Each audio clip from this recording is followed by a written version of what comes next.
श्री गुरु ग्रंथ साहिब उदध बंदों कार्य अनुराग एकंकारा सतगुरु तेह प्रसाद सच होए। वाहिगुरु जी की फतेह। विघन विनाशन सोए। वाहिगुरु जी की फतेह। विघन विनाशन सोए। सतनाम श्री वाहिगुरु साहिब जी। दोहरा सबन सुनियो गुरबाग को भये त्यार समुदाय। अयुद्ध गन सिंगन धरे हुए सावधान तदाए।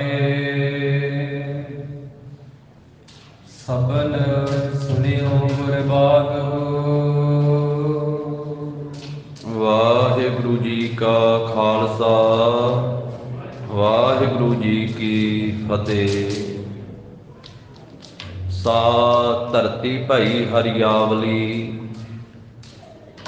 जिथे मेरा सतगुर बैठा आए। से जंत भये हरियावले जिनी मेरा सतगुर देखिया जाए। जिथे बाबा पैर धरे पूजा आसन थापन सोआ। जगत गुरु धन धन श्री गुरु नानक देव साहिब जी महाराज सतगुरां दी चरण छोह प्राप्त पवित्र धरती सुल्तानपुर लोधी दी ये नगरी और गुरु साहब जी का पावन स्थान गुरुद्वारा श्री बेर साहिब अज अमृत वेले तो ही दसां पातशाहियां दी जोत धन श्री गुरु ग्रंथ साहिब जी महाराज सतगुरां दी पावन हजूरी अंदर सुंदर दीवान सजे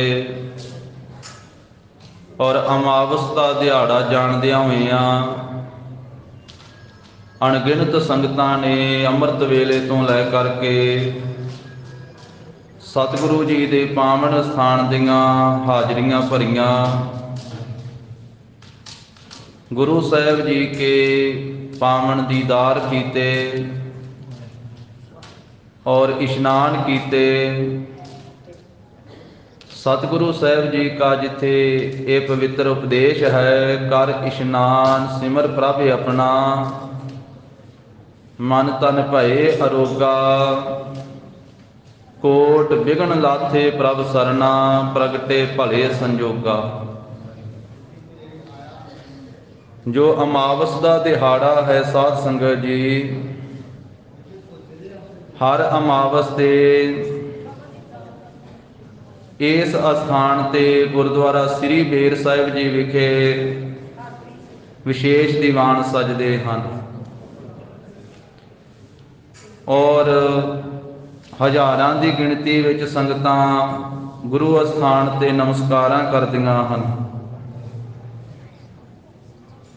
अमावस एक थित है 15 थितां दे विचों। जिवें आपां जपजी साहिब दी गुरु साहिब जी दी उचारण कीती होई बाणी पढ़दे हां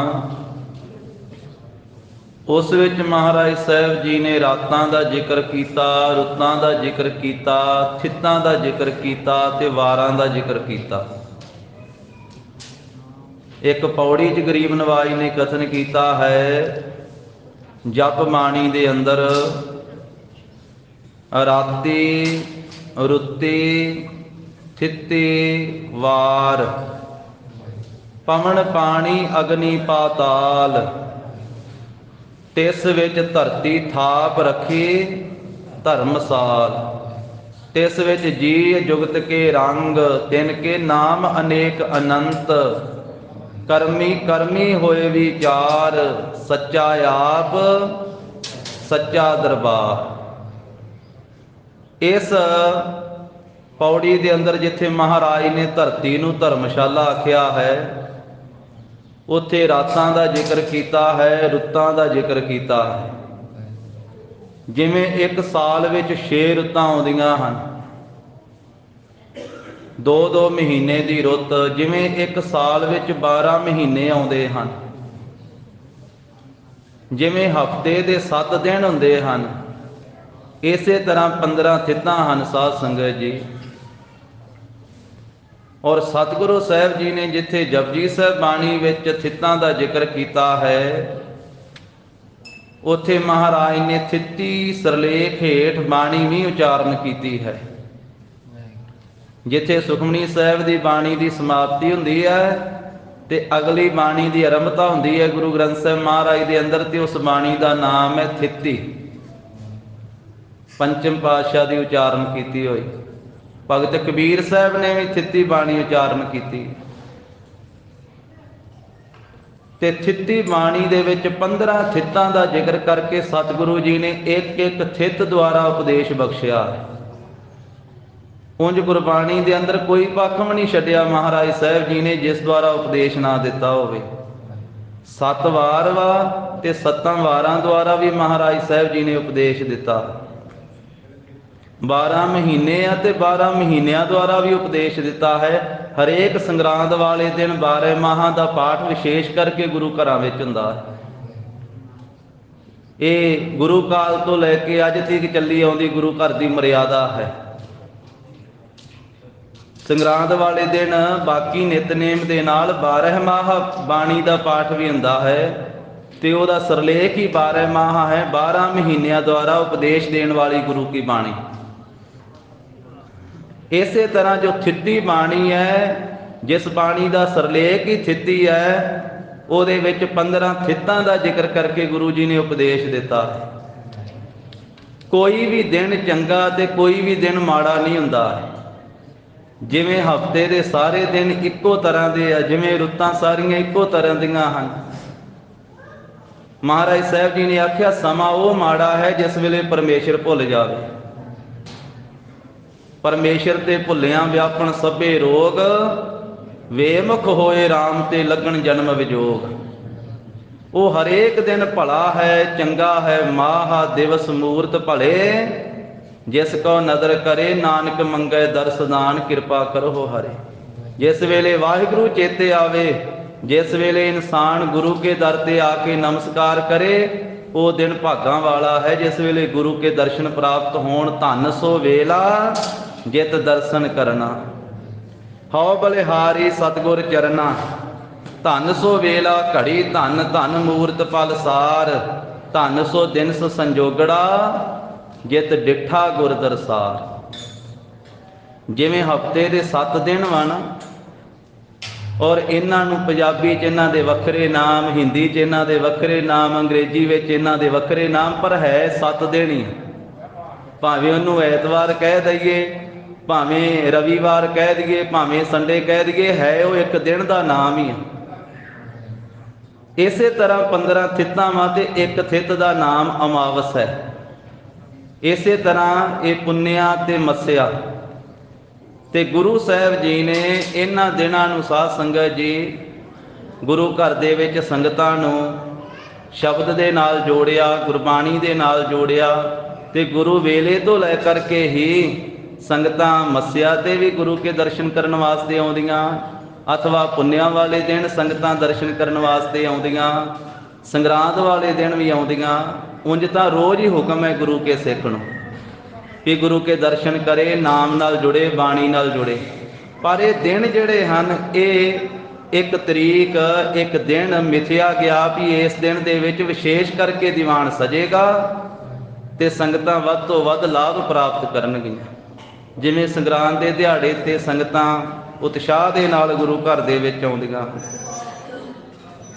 ਇਸੇ ਤਰ੍ਹਾਂ ਅਮਾਵਸ ਦਾ ਜ਼ਿਕਰ ਆਉਂਦਾ ਇਤਿਹਾਸ ਦੇ ਵਿੱਚ। ਪੰਚਮ ਪਾਤਸ਼ਾਹ ਨੇ ਸ੍ਰੀ ਤਰਨਤਾਰਨ ਸਾਹਿਬ ਜਦੋਂ ਸਰੋਵਰ ਸਾਹਿਬ ਦੀ ਰਚਨਾ ਕਰਵਾਈ ਨਾ, ਉੱਥੇ ਮਹਾਰਾਜ ਸਾਹਿਬ ਜੀ ਨੇ ਉਪਦੇਸ਼ ਦਿੱਤਾ ਕਿ ਇੱਥੇ ਅਮਾਵਸ ਨੂੰ ਦੀਵਾਨ ਸਜਿਆ ਕਰੇ,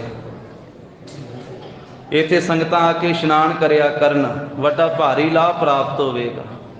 ਜਿਵੇਂ ਸ੍ਰੀ ਗੋਇੰਦਵਾਲ ਸਾਹਿਬ ਹਰੇਕ ਪੁੰਨਿਆਂ ਤੇ ਸੰਗਤਾਂ ਗੁਰੂ ਅਮਰਦਾਸ ਸਾਹਿਬ ਜੀ ਦੇ ਪਵਿੱਤਰ ਸਥਾਨ ਤੇ ਦਰਸ਼ਨ ਦੀਦਾਰ ਕਰਨ ਵਾਸਤੇ ਆਉਂਦੀਆਂ, ਇਸੇ ਤਰ੍ਹਾਂ ਇਸ ਸਥਾਨ ਦੇ ਉੱਤੇ ਗੁਰਦੁਆਰਾ ਬੇਰ ਸਾਹਿਬ ਜੀ ਸੰਗਤਾਂ ਅਮਾਵਸ ਦੇ ਦਿਹਾੜੇ ਤੇ ਹਾਜ਼ਰੀਆਂ ਭਰਦੀਆਂ ਤੇ ਸਤਿਗੁਰੂ ਸੱਚੇ ਪਾਤਸ਼ਾਹ ਜੀ ਦੇ ਦਰਸ਼ਨ ਕਰਕੇ, ਗੁਰੂ ਸਾਹਿਬ ਜੀ ਕੀ ਅੰਮ੍ਰਿਤ ਬਾਣੀ ਦਾ ਜਪ ਕਰਕੇ, ਗੁਰਬਾਣੀ ਸੁਣ ਕੇ ਲਾਭ ਪ੍ਰਾਪਤ ਕਰਦੀਆਂ।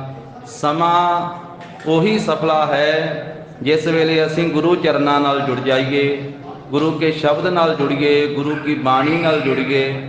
ਤੋ ਸਤਿਗੁਰੂ ਸੱਚੇ ਪਾਤਸ਼ਾਹ ਜੀ ਦੇ ਪਾਵਨ ਅਸਥਾਨ ਤੇ ਗੁਰੂ ਕਲਗੀਧਰ ਪਾਤਸ਼ਾਹ ਸ੍ਰੀ ਗੁਰੂ ਗੋਬਿੰਦ ਸਿੰਘ ਮਹਾਰਾਜ ਸਾਹਿਬ ਜੀ ਦਾ ਪਵਿੱਤਰ ਇਤਿਹਾਸ ਚੱਲ ਰਿਹਾ।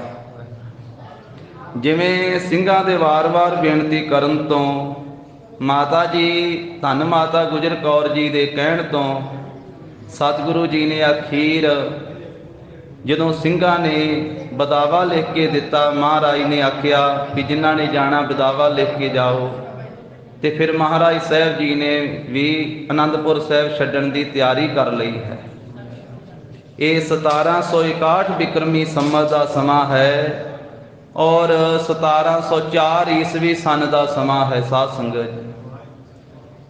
ਔਰ ਇਹ 6 ਪੋਹ ਦੀ ਰਾਤ ਨੂੰ ਜੋ ਹਰ ਸਾਲ ਸ੍ਰੀ ਅਨੰਦਪੁਰ ਸਾਹਿਬ ਇਹ ਦਿਹਾੜਾ ਮਨਾਇਆ ਜਾਂਦਾ ਹੈ ਵੀ 6 ਪੋਹ ਦੀ ਰਾਤ ਨੂੰ ਮਹਾਰਾਜ ਸਾਹਿਬ ਜੀ ਨੇ ਆਨੰਦਗੜ੍ਹ ਦਾ ਕਿਲਾ ਛੱਡਿਆ ਹੈ। ਉਂਝ ਇਤਿਹਾਸਕਾਰਾਂ ਨੇ ਕਈਆਂ ਨੇ 5 ਦਾ ਵੀ ਜ਼ਿਕਰ ਕੀਤਾ ਹੈ, ਪਰ ਜੋ ਹਰ ਸਾਲ ਉੱਥੇ ਮਨਾਇਆ ਜਾਂਦਾ ਇਹ ਦਿਹਾੜਾ 6 ਪੋਹ ਦੀ ਰਾਤ ਦਾ ਮਨਾਇਆ ਜਾਂਦਾ ਹੈ। 1704 ਈਸਵੀ ਸਨ, 1761 ਬਿਕਰਮੀ ਸੰਮਤ ਔਰ 6 ਪੋਹ ਦੀ ਰਾਤ ਵਾਲੇ ਸਮੇਂ ਤੇ ਜਿਵੇਂ ਸਤਿਗੁਰੂ ਸੱਚੇ ਪਾਤਸ਼ਾਹ ਆਨੰਦਗੜ੍ਹ ਦਾ ਕਿਲਾ ਛੱਡ ਕੇ ਤੇ ਫਿਰ ਚੱਲਦੇ ਹਨ ਅੱਗੇ। ਇਹ ਅੱਜ ਪ੍ਰਸੰਗ ਸਾਧ ਸੰਗਤ ਜੀ ਆ ਰਿਹਾ ਹੈ। ਧੰਨ ਸ੍ਰੀ ਗੁਰੂ ਗੋਬਿੰਦ ਸਿੰਘ ਮਹਾਰਾਜ ਜੀ ਦਾ ਧਿਆਨ ਧਰਦਿਆਂ ਹੋਇਆਂ ਸ਼ਰਧਾ ਭਾਵਨਾ ਸਹਿਤ ਸਰਵਣ ਕਰੀਏ। ਉਚਾਰਨ ਕਰੋ ਜੀ ਸਤਿਨਾਮ ਸ੍ਰੀ ਸਤਿਨਾਮ ਸ੍ਰੀ ਵਾਹਿਗੁਰੂ ਸਾਹਿਬ ਜੀ। ਸਬਨ ਸੁਨਿਓ ਗੁਰਬਾਗ ਹੋ। ਕਲਗੀਧਰ ਪਾਤਸ਼ਾਹ ਸ੍ਰੀ ਗੁਰੂ ਗੋਬਿੰਦ ਸਿੰਘ ਮਹਾਰਾਜ ਦੇ ਬਚਨਾਂ ਨੂੰ ਜਦੋਂ ਸਾਰੇ ਸਿੰਘਾਂ ਨੇ ਸੁਣਿਆ, ਤਿਆਰ ਭਏ ਤਿਆਰ ਸਮਝਾਏ। ਮਹਾਰਾਜ ਨੇ ਬਚਨ ਕੀਤਾ ਵੀ ਸਿੰਘੋ ਤਿਆਰ ਹੋ ਜਾਓ ਭਾਈ, ਹੁਣ ਆਪਾਂ ਅਨੰਦਪੁਰ ਸਾਹਿਬ ਛੱਡ ਕੇ ਚਲੇ ਜਾਣਾ। ਤੇ ਸਾਰੇ ਸਿੰਘ ਤਿਆਰ ਹੋ ਗਏ। ਅਯੁੱਧ ਗਨ ਸਿੰਘਨ ਧਰੇ। ਜੋ ਮਹਾਰਾਜ ਨੇ ਤਿੱਖੇ ਤਿੱਖੇ ਸ਼ਸਤਰ ਦਿੱਤੇ ਸੀ ਸਾਰਿਆਂ ਨੂੰ ਗਾਤਰੇ ਸਜਾਉਣ ਵਾਸਤੇ, ਉਹ ਸਾਰੇ ਹੀ ਸ਼ਸਤਰ ਸਿੰਘਾਂ ਨੇ, ਸਮੂਹ ਸਿੰਘਾਂ ਨੇ ਧਾਰਨ ਕਰ ਲਏ। ਹੋਏ ਸਾਵਧਾਨ ਤਦਾਏ। ਤੇ ਸਾਵਧਾਨ ਹੋ ਗਏ ਸਾਰੇ ਸਿੰਘ। ਚੌਪਈ ਆਪਣੇ ਆਪਣੇ ਬੰਦ ਬੰਦ ਭਾਰ। ਆਪੋ ਆਪਣੇ ਸ਼ਸਤਰਾਂ ਦੇ ਭਾਰ ਬੰਨ ਬੰਨ ਕੇ ਸ਼ਸਤਰ ਧਰੇ ਸਿਰ ਲੀਨ ਸਧਾਰ। ਉਹਨਾਂ ਸ਼ਸਤਰਾਂ ਨੂੰ ਕੁਝ ਗਾਤਰੇ ਧਾਰਨ ਕਰ ਲਿਆ, ਕੁਝ ਬੰਨ ਕੇ ਤੇ ਨਾਲ ਲੈ ਲਏ। ਜਿਸ ਕੋ ਸ਼ਕਤ ਉਠਾਵਨ ਕੀਰੀ। ਜਿਸ ਸਿੰਘ ਦੇ ਵਿੱਚ ਜਿੰਨੀ ਸ਼ਕਤੀ ਸੀ ਭਾਰ ਚੁੱਕਣ ਦੀ, ਓਨੇ ਸ਼ਸਤਰ ਚੁੱਕ ਲਏ, ਹੋਰ ਕੁਝ ਨਹੀਂ ਚੁੱਕਿਆ। ਕੋਈ ਕੱਪੜੇ ਨਹੀਂ ਚੁੱਕੇ, ਕੋਈ ਦੌਲਤ ਨਹੀਂ ਚੁੱਕੀ। ਉਹ ਪਿੱਛੇ ਆਪਾਂ ਕੱਲ ਦੇ ਪ੍ਰਸੰਗ ਵਿੱਚ ਸਾਰਾ ਸਰਵਣ ਕੀਤਾ ਹੈ ਵੀ ਜਿੰਨਾ ਬਸਤਰ ਸੀ, ਤੰਬੂ ਕਨਾਤਾਂ ਸੀ, ਸਭ ਨੂੰ ਅੱਗ ਲਵਾ ਦਿੱਤੀ। ਜਿੰਨਾ ਖਜ਼ਾਨਾ ਸੀ, ਸੋਨਾ ਚਾਂਦੀ ਦੌਲਤ, ਉਹ ਸਾਰੀ ਪਾਣੀ 'ਚ ਰੋੜ ਦਿੱਤੀ ਸਤਲੁਜ ਦੇ ਵਿੱਚ। ਕੁਝ ਜਿਹੜੇ ਬਰਤਨ ਸਨ ਉਹ ਡੂੰਘੇ ਟੋਏ ਪਟਾ ਕਰਕੇ ਵਸਤੂਆਂ ਜਿਹੜੀਆਂ ਸੀ ਉਹ ਧਰਤੀ ਵਿੱਚ ਦੱਬ ਦਿੱਤੀਆਂ ਗਈਆਂ। ਹੁਣ ਰਹਿ ਕੇ ਬਾਕੀ ਦੇ ਸ਼ਸਤਰ ਇਕੱਲੇ ਹਥਿਆਰ। ਜਿਸ ਸਿੰਘ ਵਿੱਚ ਜਿੰਨੀ ਸਮਰੱਥਾ ਸੀ, ਜਿੰਨਾ ਜ਼ੋਰ ਸੀ, ਕਿਉਂਕਿ ਕਿੰਨੇ ਮਹੀਨਿਆਂ ਦੇ ਭੁੱਖੇ ਆ ਸਿੰਘ, ਭੁੱਖ ਦਾ ਦੁੱਖ ਕੱਟ ਰਹੇ ਆ, ਇਸ ਕਰਕੇ ਸਰੀਰ ਵਿੱਚ ਸ਼ਕਤੀ ਵੀ ਘਟੀ ਹੈ, ਪਰ ਆਤਮਿਕ ਬਲ ਜਿਉਂ ਦਾ ਤਿਉਂ ਹੈ। ਜਿਸ ਕੋ ਸ਼ਕਤ ਉਠਾਵਣ ਕੇਰੀ, ਜਿੰਨਾ ਕੁ ਕਹਿੰਦੇ ਸ਼ਕਤੀ ਸੀ ਜਿਸ ਕਿਸੇ ਸਿੰਘ ਦੀ, ਸੋ ਤਿਨ ਸੀਸ ਧਰੀ ਤਿਸ ਬੇਰੀ। ਓਨੇ ਕੁ ਸ਼ਸਤਰ ਉਸ ਸਿੰਘ ਨੇ ਆਪਣੇ ਸਿਰ ਦੇ ਉੱਤੇ ਚੁੱਕ ਲਏ ਹਨ, ਜਿੰਨੀ ਕਿਸੇ ਸਿੰਘ ਦੇ ਵਿੱਚ ਸਮਰੱਥਾ ਸੀ ਭਾਰ ਚੁੱਕਣ ਦੀ। ਚਾਰ ਘੜੀ ਜਬ ਨਿਸਾ ਗੁਜਾਰੀ। ਜਦੋਂ 4 ਘੜੀਆਂ 24 ਕੁ ਮਿੰਟ ਦੀ ਇੱਕ ਘੜੀ ਹੁੰਦੀ ਹੈ, ਤੇ ਜਦੋਂ 4 ਕੁ ਘੜੀਆਂ ਰਾਤ ਬੀਤ ਗਈ ਹੈ, ਨੀਕੇ ਭਈ ਸਭਨ ਕੀ ਤਿਆਰੀ। ਤੇ ਸਾਰੇ ਸਿੰਘਾਂ ਦੀ ਤਿਆਰੀ ਹੋਈ ਹੈ ਉਸ ਵੇਲੇ ਚੰਗੀ ਤਰ੍ਹਾਂ। ਸ੍ਰੀ ਮੁਖ ਦੇ ਤਬ ਹੁਕਮ ਬਖਾਨਾ। ਸੁਭਾਏਮਾਨ ਕੰਠ ਤੋਂ ਸ੍ਰੀ ਗੁਰੂ ਗੋਬਿੰਦ ਸਿੰਘ ਮਹਾਰਾਜ ਨੇ ਹੁਕਮ ਕੀਤਾ। ਕਰੈ ਇਕੱਤਰ ਬਹੀਰ ਬਿਆਨਾ। ਮਹਾਰਾਜ ਕਹਿੰਦੇ ਸਾਰੀ ਬਹੀਰ, ਸਾਰਾ ਹੀ ਦਲ, ਵੀ ਸਾਰੇ ਸਿੰਘ ਇਕੱਠੇ ਹੀ ਕੂਚ ਕਰਨਗੇ। ਸੁਨ ਆਇਸ ਤੂੰ ਨਰ ਜਲ ਪਰੇ। ਗੁਰੂ ਸਾਹਿਬ ਜੀ ਦੀ ਆਗਿਆ ਸੁਣ ਕਰਕੇ ਵਹੀਰ ਸਾਰਾ ਇਕੱਠਾ ਹੋ ਕੇ ਤੁਰ ਪਿਆ। ਦੁਰਗ ਬਹਿਰ ਨਿਕਸੇ ਦੁਖ ਭਰੇ। ਹੁਣ ਦੁੱਖ ਨਾਲ ਭਰੇ ਹੋਏ ਆ। ਦੁੱਖ ਇੱਕ ਤਾਂ ਭੁੱਖ ਦਾ ਦੁੱਖ ਵੀ ਹੈ, ਇੱਕ ਜਿੰਨਾ ਬਦਾਵਾ ਲਿਖਿਆ ਉਹ ਦੁੱਖ ਜ਼ਿਆਦਾ ਹੈ। ਹੁਣ ਕਿਲੇ ਤੋਂ ਬਾਹਰ ਨਿਕਲੇ ਆ ਤੇ ਦੁੱਖ ਨਾਲ ਹਿਰਦੇ ਭਰੇ ਹੋਏ ਹਨ। ਪੂਰਬ ਦਿਸ਼ ਕੋ ਮੁਖ ਕਰ ਚੱਲੇ। ਪੂਰਬ ਦੀ ਤਰਫ ਨੂੰ, ਪੂਰਬ ਦੀ ਦਿਸ਼ਾ ਨੂੰ ਆਪਣਾ ਮੁਖ ਕਰਕੇ ਚੱਲ ਪਏ ਸਿੰਘ। ਉਹ ਆਗੈ ਕੋ ਪਾਛੈ ਮਿਲੇ। ਇਸ ਤਰ੍ਹਾਂ ਮਿਲ ਕੇ ਚੱਲੇ, ਕੋਈ ਅੱਗੇ ਜਾ ਰਿਹਾ ਹੈ, ਕੋਈ ਪਿੱਛੇ ਜਾ ਰਿਹਾ ਹੈ। ਪਹਿਰ ਨਿਸਾ ਬੀਤੀ ਜਿਸ ਕਾਲਾ। ਜਦੋਂ ਪੈਰ ਕ ਰਾਤ ਬੀਤ ਗਈ ਹੈ, ਇੰਨਾ ਕੁ ਸਮਾਂ ਹੋ ਗਿਆ ਹੈ। ਪਹਿਲਾਂ 4 ਘੜੀਆਂ ਦਾ ਜ਼ਿਕਰ ਆਇਆ, ਹੁਣ ਜਦੋਂ ਪੈਰ ਕ ਰਾਤ, 3 ਘੰਟਿਆਂ ਦਾ ਇੱਕ ਪੈਰ ਹੁੰਦਾ ਹੈ। 8 ਪੈਰ ਆ ਨਾ ਦਿਨ ਤੇ ਰਾਤ ਦੇ ਵਿੱਚ, ਇਸ ਕਰਕੇ ਇੱਕ ਪੈਰ ਜਿਹੜਾ ਉਹ 3 ਘੰਟਿਆਂ ਦਾ ਹੋਇਆ। ਤੇ ਪੈਰ ਕ ਰਾਤ ਭਾਵ 3 ਘੰਟੇ ਜਦੋਂ ਰਾਤ ਬੀਤ ਗਈ ਸੀ, ਵੀ 9 ਦਾ ਸਮਾਂ ਹੋ ਚੁੱਕਾ ਸੀ ਜਦੋਂ ਮਾਤਾ ਤਿਆਰ ਸਮਾਜ ਸੰਭਾਲਾ। ਤੇ ਧੰਨ ਮਾਤਾ ਗੁਜਰ ਕੌਰ ਜੀ ਤਿਆਰ ਹੋਏ। ਉਹਨਾਂ ਨੇ ਕੁਝ ਸਾਜੋ ਸਮਾਨ ਜਿੰਨਾ ਕੁ ਪਾਸ ਸੀ ਉਹ ਸੰਭਾਲਿਆ ਹੈ। ਇੱਕ ਖੱਚਰ ਪਰ ਲਾਦੀ ਮੋਹਰੈ। ਕੁਝ ਮੋਹਰਾਂ ਸਨ ਮਾਤਾ ਜੀ ਦੇ ਪਾਸ, ਤੇ ਉਹ ਮੋਹਰਾਂ ਵਾਲੀ ਖੁਰਜੀ ਜਿਹੜੀ ਹੈ ਉਹ ਇੱਕ ਖੱਚਰ ਦੇ ਉੱਤੇ ਲੱਦ ਦਿੱਤੀ ਹੈ ਮਾਤਾ ਜੀ ਨੇ। ਇੱਕ ਦੋਏ ਦਾਸ ਚੱਲੇ ਕਰ ਮੋਹਰੈ। ਇੱਥੇ ਮੋਹਰਾ ਨਾਮ ਹੈ ਅੱਗੇ ਆਉਣ ਦਾ। 1-2 ਜਿਹੜੇ ਦਾਸ ਸੇਵਕ ਉਹਨਾਂ ਨੂੰ ਮੋਹਰੇ ਕਰਕੇ ਅੱਗੇ ਕਰਕੇ ਮਾਤਾ ਜੀ ਚੱਲੇ ਹਨ। ਲਗ ਪੌਤਰੇ ਦੋਨੋਂ ਲੈ ਸਾਥ। ਦੋਵੇਂ ਛੋਟੇ ਪੋਤਰੇ ਆਪਣੇ ਨਾਲ ਲੈ ਲਏ ਮਾਤਾ ਜੀ ਨੇ। ਧੰਨ ਸ੍ਰੀ ਗੁਰੂ ਗੋਬਿੰਦ ਸਿੰਘ ਮਹਾਰਾਜ ਜੀ ਦੇ ਛੋਟੇ ਸਾਹਿਬਜ਼ਾਦੇ ਬਾਬਾ ਜੋਰਾਵਰ ਸਿੰਘ ਜੀ, ਬਾਬਾ ਫਤਿਹ ਸਿੰਘ ਸਾਹਿਬ ਜੀ, ਦੋਵਾਂ ਪੋਤਰਿਆਂ ਨੂੰ ਮਾਂ ਗੁਜਰ ਕੌਰ ਜੀ ਨੇ ਆਪਣੇ ਨਾਲ ਲਿਆ ਹੋਇਆ ਹੈ। ਸਯੰਦਨ ਚੜ੍ਹੋ ਕਹਿਓ ਗੁਰਨਾਥ। ਗੁਰੂ ਮਾਲਕ ਜੀ ਨੇ, ਧੰਨ ਸ੍ਰੀ ਗੁਰੂ ਗੋਬਿੰਦ ਸਿੰਘ ਮਹਾਰਾਜ ਜੀ ਨੇ ਮਾਤਾ ਜੀ ਨੂੰ ਆਖਿਆ ਹੈ ਕਿ ਮਾਤਾ ਜੀ ਤੁਸੀਂ ਰੱਥ ਉੱਤੇ ਸਵਾਰ ਹੋ ਜਾਓ। ਪ੍ਰਥਮ ਆਪਨ ਤੇ ਦੂ ਚੜਾਏ। ਤੇ ਮਾਤਾ ਜੀ ਪਹਿਲਾਂ ਆਪ ਨਹੀਂ ਚੜੇ ਉਸ ਰੱਥ ਉੱਤੇ, ਆਪਣੇ ਤੋਂ ਪਹਿਲਾਂ ਆਪਣੇ ਦੋਵੇਂ ਛੋਟੇ ਸਾਹਿਬਜ਼ਾਦਿਆਂ ਨੂੰ, ਛੋਟੇ ਪੋਤਰਿਆਂ ਨੂੰ ਚੜਾਇਆ ਰੱਥ ਦੇ ਉੱਤੇ। ਧੰਨ ਬਾਬਾ ਜੋਰਾਵਰ ਸਿੰਘ ਜੀ, ਧੰਨ ਬਾਬਾ ਫਤਿਹ ਸਿੰਘ ਸਾਹਿਬ ਜੀ ਨੂੰ। ਉਹ ਛੋਟੇ ਛੋਟੇ ਮਾਸੂਮ ਗੁਰੂ ਕੇ ਲਾਲ 7 ਤੇ 9 ਸਾਲ ਦੇ। ਕਹਿਰਾਂ ਦੀ ਠੰਡ ਹੈ, 6 ਪੋਹ ਦੀ ਰਾਤ ਦਾ ਸਮਾਂ ਹੈ। ਤਾਂ ਉਸ ਮੌਕੇ ਦੇ ਉੱਤੇ ਜਦੋਂ ਠੰਡੀਆਂ ਹਵਾਵਾਂ ਚੱਲ ਰਹੀਆਂ ਹਨ ਤੇ ਮਾਤਾ ਜੀ ਨੇ ਦੋਹਾਂ ਪੋਤਰਿਆਂ ਨੂੰ ਆਪਣੇ ਤੋਂ ਪਹਿਲਾਂ ਚੜਾਇਆ ਹੈ। ਬੋਰ ਚੜੀ ਮਾਤਾ ਸਹਸਾਏ। ਫਿਰ ਮਾਤਾ ਜੀ ਬਾਅਦ ਵਿੱਚ ਚੜੇ ਆ, ਬਹੁਤ ਛੇਤੀ ਦੇ ਨਾਲ ਚੜੇ ਹਨ। ਸਤਿਗੁਰ ਮਹਿਲ ਸੁੰਦਰੀ ਮਾਤ। ਫਿਰ ਸਤਿਗੁਰੂ ਜੀ ਦੇ ਮਹਿਲ ਧਰਮ ਪਤਨੀ ਮਾਤਾ ਸੁੰਦਰੀ ਜੀ ਉਹ ਆਏ ਹਨ। ਅਰ ਸਾਹਿਬ ਦੇਵੀ ਚਿਤ ਸ਼ਾਂਤ। ਅਤੇ ਮਾਤਾ ਸਾਹਿਬ ਦੇਵਾਂ ਜੀ, ਜਿਨ੍ਹਾਂ ਦਾ ਚਿੱਤ ਸ਼ਾਂਤ ਹੈ, ਚਿੱਤ ਵਿੱਚ ਸ਼ਾਂਤੀ ਵਸੀ ਹੋਈ ਹੈ, ਜਿਨ੍ਹਾਂ ਦੀ ਝੋਲੀ ਵਿੱਚ ਕਲਗੀਧਰ ਪਾਤਸ਼ਾਹ ਜੀ ਨੇ ਖਾਲਸਾ ਪੰਥ ਪਾਇਆ ਹੈ। ਮਾਤਾ ਸਾਹਿਬ ਦੇਵਾਂ ਜੀ ਨੇ ਇੱਕ ਵਾਰੀ ਪੁੱਤਰ ਦੀ ਇੱਛਾ ਕੀਤੀ ਸੀ ਤੇ ਭਰੇ ਦੀਵਾਨ ਵਿੱਚ ਬੁਲਾ ਕਰਕੇ ਆਖਿਆ ਸੀ ਕਿ ਸਾਹਿਬ ਕੌਰ, ਇਹ ਖਾਲਸਾ ਤੁਹਾਡਾ ਪੁੱਤਰ ਹੈ। ਅਸੀਂ ਖਾਲਸੇ ਨੂੰ ਆਪ ਜੀ ਦੀ ਗੋਦ ਵਿੱਚ ਪਾਉਂਦੇ ਹਾਂ। ਇਸੇ ਕਰਕੇ ਜਦੋਂ ਪੰਜ ਪਿਆਰੇ ਸਹਿਬਾਨ ਖੰਡੇ ਬਾਟੇ ਦਾ ਅੰਮ੍ਰਿਤ ਛਕਾਉਂਦੇ ਆ, ਉਦੋਂ ਕਹਿੰਦੇ ਆ ਵੀ ਖਾਲਸਾ ਜੀ ਸਿੰਘੋ, ਤੁਹਾਡੇ ਪਿਤਾ ਧੰਨ ਸ੍ਰੀ ਗੁਰੂ ਗੋਬਿੰਦ ਸਿੰਘ ਸਾਹਿਬ ਜੀ ਧਰਮੀ ਪਿਤਾ, ਤੇ ਤੁਹਾਡੇ ਮਾਤਾ ਸਾਹਿਬ ਕੌਰ ਜੀ, ਉਹ ਮਾਤਾ ਜੀ ਜਿਨ੍ਹਾਂ ਦੇ ਚਿੱਤ ਵਿੱਚ ਸ਼ਾਂਤੀ ਵਸੀ ਹੋਈ ਹੈ। ਇੱਥੇ ਪਹਿਲਾਂ ਵਾਲੇ ਨਾਮ ਆਏ ਹਨ ਦੋਨਾਂ ਮਾਤਾਵਾਂ ਦੇ, ਮਾਤਾ ਸੁੰਦਰੀ ਜੀ ਤੇ ਮਾਤਾ ਸਾਹਿਬ ਦੇਵਾ ਜੀ। ਭਾਵ ਮਾਤਾ ਸੁੰਦਰ ਕੌਰ ਜੀ ਤੇ ਮਾਤਾ ਸਾਹਿਬ ਕੌਰ ਜੀ ਆਏ ਹਨ।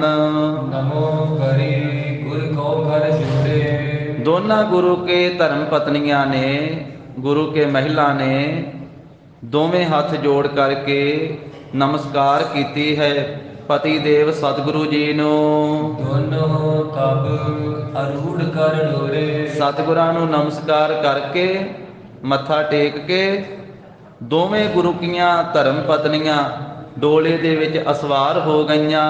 ਆਏ ਸਬਾਏ ਨਿਕਸ ਕਰ ਚਾਲੇ। ਸਤਿਗੁਰਾਂ ਦੀ ਆਗਿਆ ਪਾ ਕਰਕੇ ਡੋਲੇ ਵਿੱਚ ਸਵਾਰ ਹੋ ਕਰਕੇ ਆਨੰਦਗੜ੍ਹ ਕਿਲੇ ਵਿੱਚੋਂ ਨਿਕਲ ਕਰਕੇ ਚੱਲ ਪਈਆਂ। ਸ਼ਿਆਮ ਜਾਮਨੀ ਬਹੁਤਮ ਵਾਲੀ।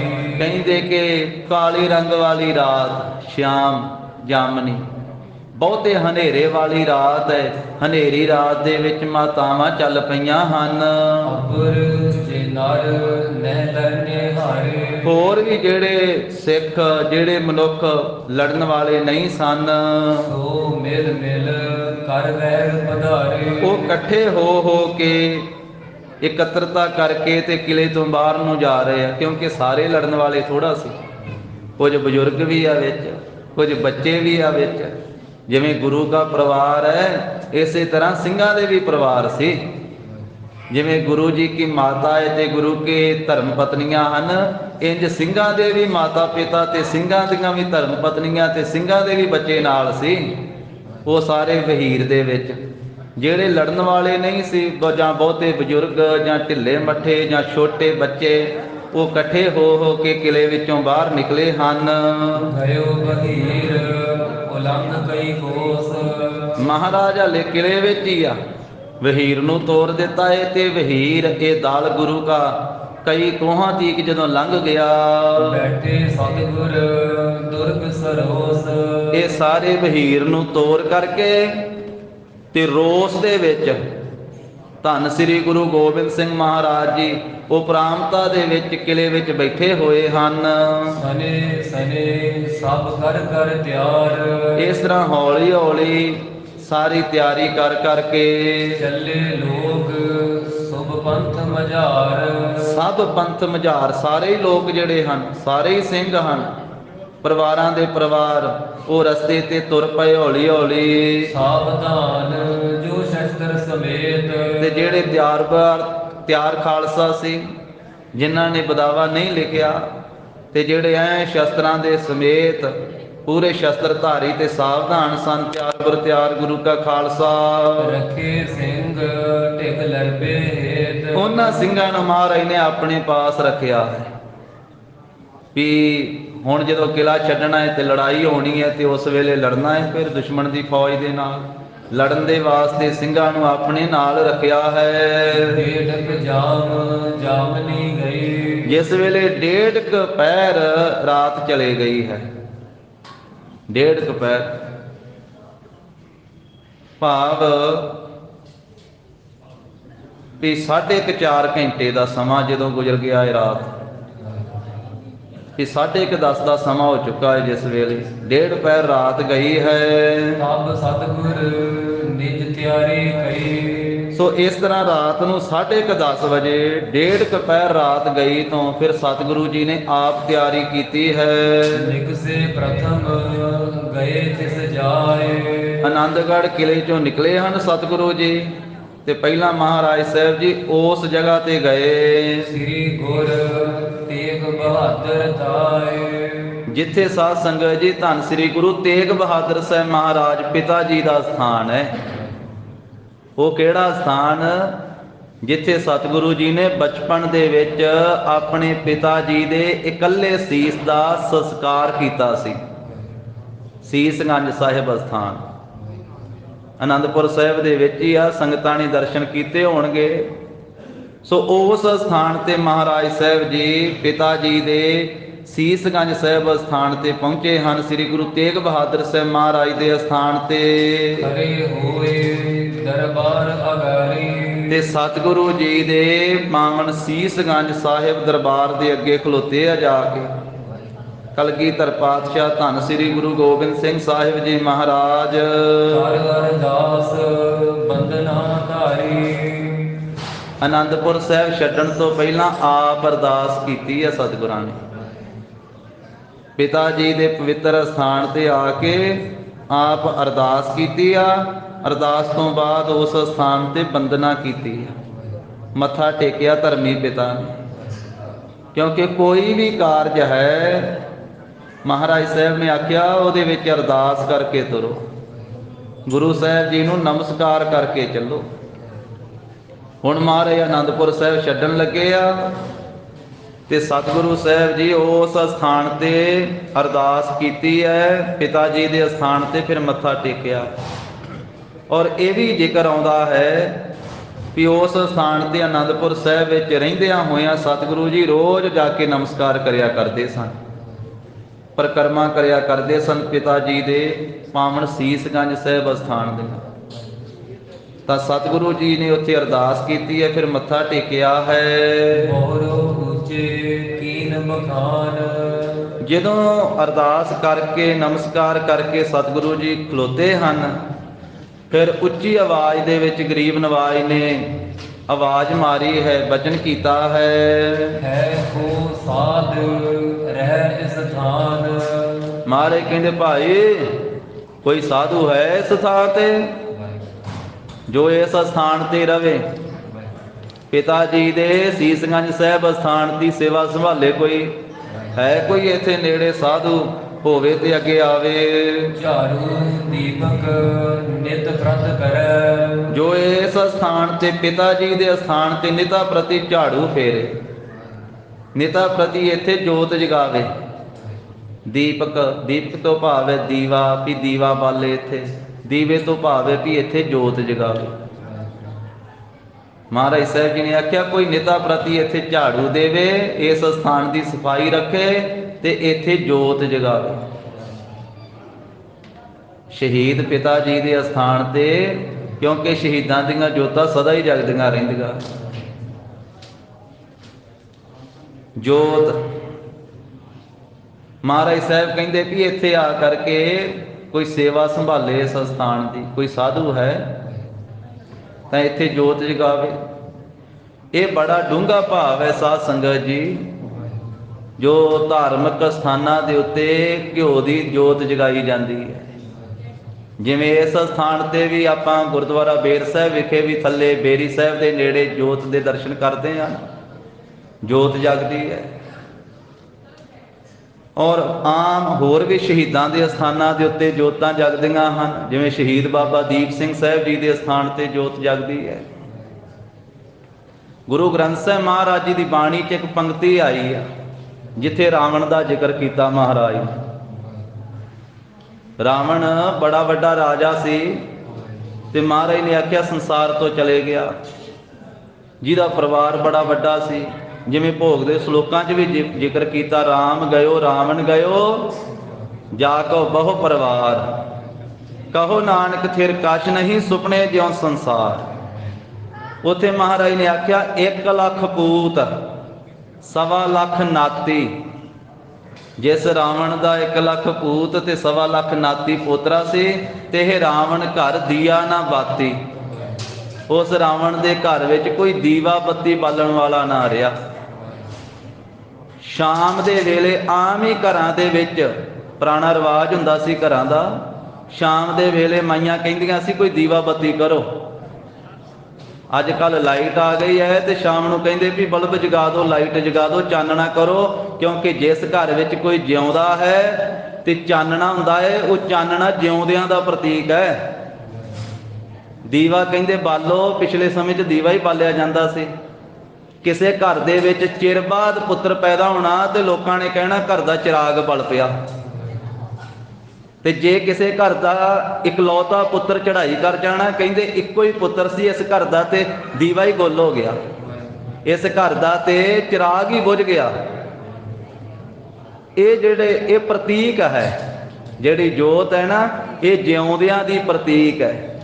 ਕਿ ਜਿਨ੍ਹਾਂ ਅੱਜ ਸ਼ਹੀਦ ਬਾਬਾ ਗੁਰਬਖਸ਼ ਸਿੰਘ ਸਾਹਿਬ ਜੀ ਦਾ, ਉਹਨਾਂ ਦਾ ਸਾਧ ਸੰਗਤ ਜੀ ਦਿਹਾੜਾ ਵੀ ਹੈ, ਜੋ ਤਖਤ ਸ੍ਰੀ ਅਕਾਲ ਤਖਤ ਸਾਹਿਬ ਦੇ ਪਿਛਲੇ ਪਾਸੇ ਅਸਥਾਨ ਹੈ, ਜਿਨ੍ਹਾਂ ਨੇ ਅਬਦਾਲੀ ਦੀ ਫੌਜ ਦੇ ਨਾਲ ਲੜਦਿਆਂ ਹੋਇਆਂ ਦਰਬਾਰ ਸਾਹਿਬ ਦੀ ਪਵਿੱਤਰਤਾ ਨੂੰ ਕਾਇਮ ਰੱਖਦਿਆਂ ਹੋਇਆਂ ਸ਼ਹਾਦਤ ਪ੍ਰਾਪਤ ਕੀਤੀ।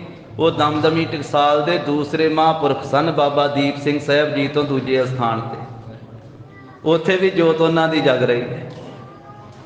ਤਾਂ ਇਹ ਜਿਹੜੀ ਹੈ ਤੇ ਰਾਵਣ ਘਰ ਦੀ ਆ ਨਾ ਬਾਤੀ, ਵੀ ਰਾਵਣ ਘਰ ਵਿੱਚ ਕੋਈ ਦੀਵਾ ਬੱਤੀ ਕਰਨ ਵਾਲਾ ਨਾ ਰਿਹਾ। ਤੇ ਇਹ ਜਿਹੜੀ ਜੋਤ ਜਗਾਉਣੀ, ਦੀਵਾ ਬਾਲਣਾ ਹੈ, ਇਹ ਜਿਉਂਦਿਆਂ ਦਾ ਪ੍ਰਤੀਕ ਹੈ। ਵੀ ਜਿਨ੍ਹਾਂ ਨੇ ਆਪਣੀ ਕੌਮ ਵਾਸਤੇ, ਧਰਮ ਵਾਸਤੇ ਆਪਣੇ ਸਰੀਰ ਦਾ ਖੂਨ ਡੋਲਿਆ ਹੈ, ਸ਼ਹੀਦੀ ਪ੍ਰਾਪਤ ਕੀਤੀ ਹੈ, ਉਹਨਾਂ ਦੇ ਨਾਂ ਦੀ ਇਹ ਜੋਤ ਜਗ ਰਹੀ ਹੈ। ਇਹ ਪ੍ਰਤੀਕ ਹੁੰਦਾ।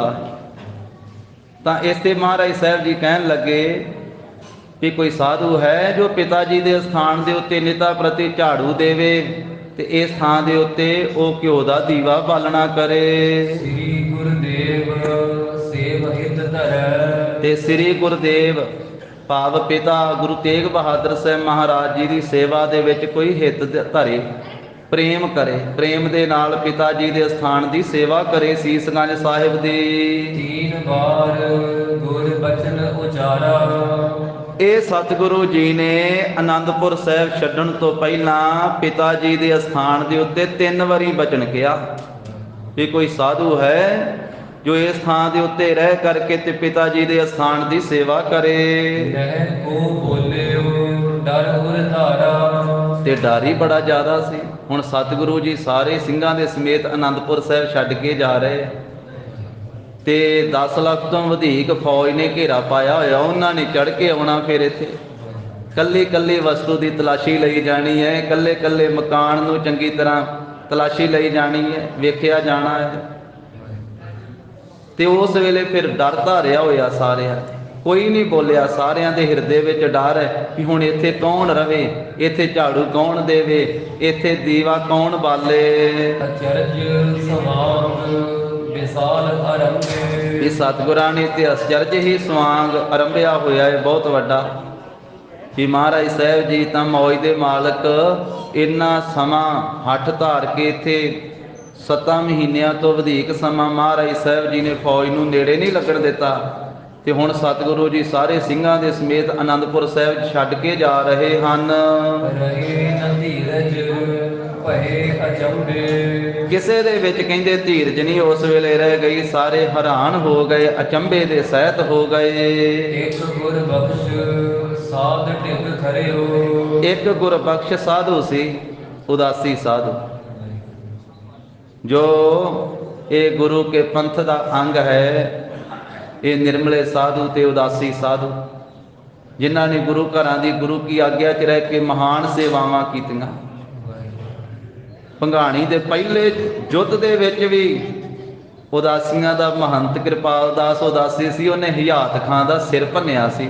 ਲੋਹੇ ਦੇ ਟੋਪ ਨਾਲ ਜਿਹੜਾ ਢੱਕਿਆ ਹੋਇਆ ਸੀ, ਲੱਕੜ ਦੇ ਸੋਟੇ ਨਾਲ ਮਿੱਝ ਕੱਢ ਦਿੱਤੀ ਸੀ। ਤੇ ਬਚਿੱਤਰ ਨਾਟਕ ਬਾਣੀ 'ਚ ਮਹਾਰਾਜ ਨੇ ਆਖਿਆ ਸੀ ਕਿ ਕਿਰਪਾਲ ਦਾਸ ਉਦਾਸੀ ਨੇ ਹਯਾਤ ਖਾਂ ਦਾ ਸਿਰ ਇੰਜ ਭੰਨਿਆ ਜਿਵੇਂ ਦੁਆਪਰ ਯੁੱਗ ਦੇ ਅਵਤਾਰ ਭਗਵਾਨ ਕ੍ਰਿਸ਼ਨ ਜੀ ਮੱਖਣ ਵਾਲਾ ਮਟਕਾ ਤੋੜ ਕੇ ਉਹਦੇ ਵਿੱਚੋਂ ਮੱਖਣ ਕੱਢਦੇ ਸਨ। ਜਿਵੇਂ ਲੱਸੀ ਵੱਖਰੀ ਖਿਲਰ ਜਾਂਦੀ ਸੀ, ਮੱਖਣ ਵੱਖਰਾ ਖਿਲਰ ਜਾਂਦਾ ਸੀ, ਹਯਾਤ ਖਾਂ ਦੇ ਸਿਰ ਦੀ ਮਿੱਝ ਮੱਖਣ ਦੀ ਤਰ੍ਹਾਂ ਖਿਲਾਰ ਕੇ ਰੱਖਤੀ। ਖੂਨ ਦੀਆਂ ਛਿੱਟਾਂ ਲੱਸੀ ਦੀ ਤਰ੍ਹਾਂ ਖਿਲਰ ਗਈਆਂ। ਉਹ ਵੀ ਕਿਰਪਾਲ ਦਾਸ ਉਦਾਸੀ ਸੀ। ਤੇ ਸ੍ਰੀ ਪੌਂਟਾ ਸਾਹਿਬ ਅਸਥਾਨ ਤੇ ਉਸ ਮਹਾਂਪੁਰਖ ਦਾ ਸਥਾਨ ਬਣਿਆ ਹੋਇਆ। ਤੇ ਕਿਰਪਾਲ ਦਾਸ ਉਦਾਸੀ ਨੂੰ ਵਰਦਾਨ ਵੀ ਦਿੱਤਾ ਸੀ ਗੁਰੂ ਗੋਬਿੰਦ ਸਿੰਘ ਮਹਾਰਾਜ ਨੇ। ਜਦੋਂ ਬਾਕੀ ਸਾਰੇ ਸਾਧੂ ਦੌੜ ਗਏ ਸੀ, ਇਕੱਲਾ ਮਹੰਤ ਰਹਿ ਗਿਆ ਸੀ। ਮਹਾਰਾਜ ਕਹਿੰਦੇ ਮਹੰਤ ਰਹਿ ਗਿਆ, ਜੜ ਰਹਿ ਗਈ ਉਦਾਸੀਆਂ ਦੀ। ਤੇ ਜੇ ਜੜ ਰਹਿ ਜਾਵੇ ਦਰਖਤ ਦੀ ਤੇ ਅੱਗੇ ਫਿਰ ਵੱਧ ਫੁੱਲ ਜਾਂਦਾ। ਮਹਾਰਾਜ ਕਹਿੰਦੇ ਫਿਰ ਵੱਧ ਫੁੱਲ ਜਾਣਗੇ। ਇਹ ਬਚਨ ਕਿਹਾ ਸੀ ਮਹਾਰਾਜ ਸਾਹਿਬ ਨੇ। ਇਹ ਵੀ ਉਦਾਸੀ ਮਹਾਂਪੁਰਖ ਹੈ ਬਾਬਾ ਇਹ ਗੁਰਬਖਸ਼ ਸਾਧੂ। ਕਹਿੰਦੇ ਵੀ ਇੱਕ ਗੁਰਬਖਸ਼ ਨਾਮ ਦਾ ਸਾਧੂ ਮਹਾਰਾਜ ਦੇ ਪਾਸ ਖਲੋਤਾ ਹੋਇਆ ਸੀ ਉਸ ਵੇਲੇ। ਤਾਂ ਉਸ ਭਾਈ ਗੁਰਬਖਸ਼ ਸਾਧੂ ਵੱਲੇ ਵੇਖ ਕਰਕੇ ਮਹਾਰਾਜ ਨੇ ਬਚਨ ਉਚਾਰਨ ਕੀਤਾ, ਤੁਮ ਸੇਵਾ ਕਰੋ। ਜਦੋਂ ਕੋਈ ਨਹੀਂ ਨਾ ਆਪਣੇ ਆਪ ਬੋਲਿਆ, ਫਿਰ ਮਹਾਰਾਜ ਨੇ ਆਪ ਸੇਵਾ ਲਾ ਦਿੱਤੀ ਭਾਈ ਗੁਰਬਖਸ਼ ਜੀ ਦੀ, ਸਾਧੂ ਦੀ। ਕਹਿਣ ਲੱਗੇ ਵੀ ਗੁਰਬਖਸ਼ ਜੀ ਤੁਸੀਂ ਇੱਥੇ ਰਹੋ ਪਿਤਾ ਜੀ ਦੇ ਅਸਥਾਨ ਤੇ ਤੁਸੀਂ ਇੱਥੇ ਝਾੜੂ ਦਿਆ ਕਰੋ, ਇੱਥੇ ਧੂਪ ਬੱਤੀ, ਇੱਥੇ ਦੀਵਾ ਬਾਲਿਆ ਕਰੋ। ਹਰ ਸੇਵਾ ਨਿਜ ਜਨਮ ਸੁਧਰੋ। ਭਾਈ ਗੁਰਬਖਸ਼ ਸਾਧੂ ਜੀ ਤੁਸੀਂ ਇਸ ਸਥਾਨ ਦੀ ਸੇਵਾ ਕਰਕੇ ਆਪਣੇ ਜਨਮ ਨੂੰ ਸਫਲਾ ਕਰ ਲਵੋ, ਜਨਮ ਨੂੰ ਸੁਧਾਰ ਲਵੋ। ਮਹਾਦੇਵ ਤਿਸ ਕਾ ਗੁਰ ਬੋਲਾ। ਉਸ ਵੇਲੇ ਕਹਿੰਦੇ ਵੀ ਬਾਬਾ ਮਹਾਦੇਵ ਇਹ ਮੁਰਸ਼ਦ ਸੀ ਬਾਬਾ ਗੁਰਬਖਸ਼ ਸਾਧੂ ਜੀ ਦਾ, ਤੇ ਬਾਬਾ ਮਹਾਦੇਵ ਬੋਲਿਆ ਹੈ ਖਾਏ ਕਹਾਂ ਤੇ ਰਹਿ ਅਡੋਲਾ। ਉਹਨੇ ਆਖਿਆ ਜੀ ਇਹ ਕਿੱਥੋਂ ਇੱਥੇ ਰਹਿ ਕਰਕੇ ਤੇ ਅਸੀਂ ਖਾਵਾਂਗੇ ਕਿੱਥੋਂ ਤੇ ਅਡੋਲ ਕਿਵੇਂ ਰਹਿ ਸਕਾਂਗੇ? ਕਿ ਅਸੀਂ ਤੇ ਡੋਲ ਜਾਵਾਂਗੇ ਇੱਥੇ ਰਹਿੰਦੇ ਹੋਏ, ਵੀ ਅਸੀਂ ਕਿਵੇਂ ਖਾਵਾਂਗੇ? ਇੱਥੇ ਮਹਾਰਾਜ ਸਾਨੂੰ ਖਾਣ ਵਾਸਤੇ ਕਿੱਥੋਂ ਮਿਲੇਗਾ? ਤੇ ਇੱਥੇ ਫੌਜ ਚੜ ਕੇ ਆਉਣੀ, ਅਸੀਂ ਅਡੋਲ ਕਿਵੇਂ ਰਹਿ ਪਾਵਾਂਗੇ? ਮਹਾਕੁਮਤ ਧਰ ਨੀਚ ਭਾਰੇ। ਜਿਹੜੇ ਬਹੁਤੇ ਹੀ ਖੋਟੇ ਮਤ ਨੂੰ ਧਾਰਨ ਕਰਨ ਵਾਲੇ ਨੀਚ ਪਹਾੜੀਏ ਹਨ।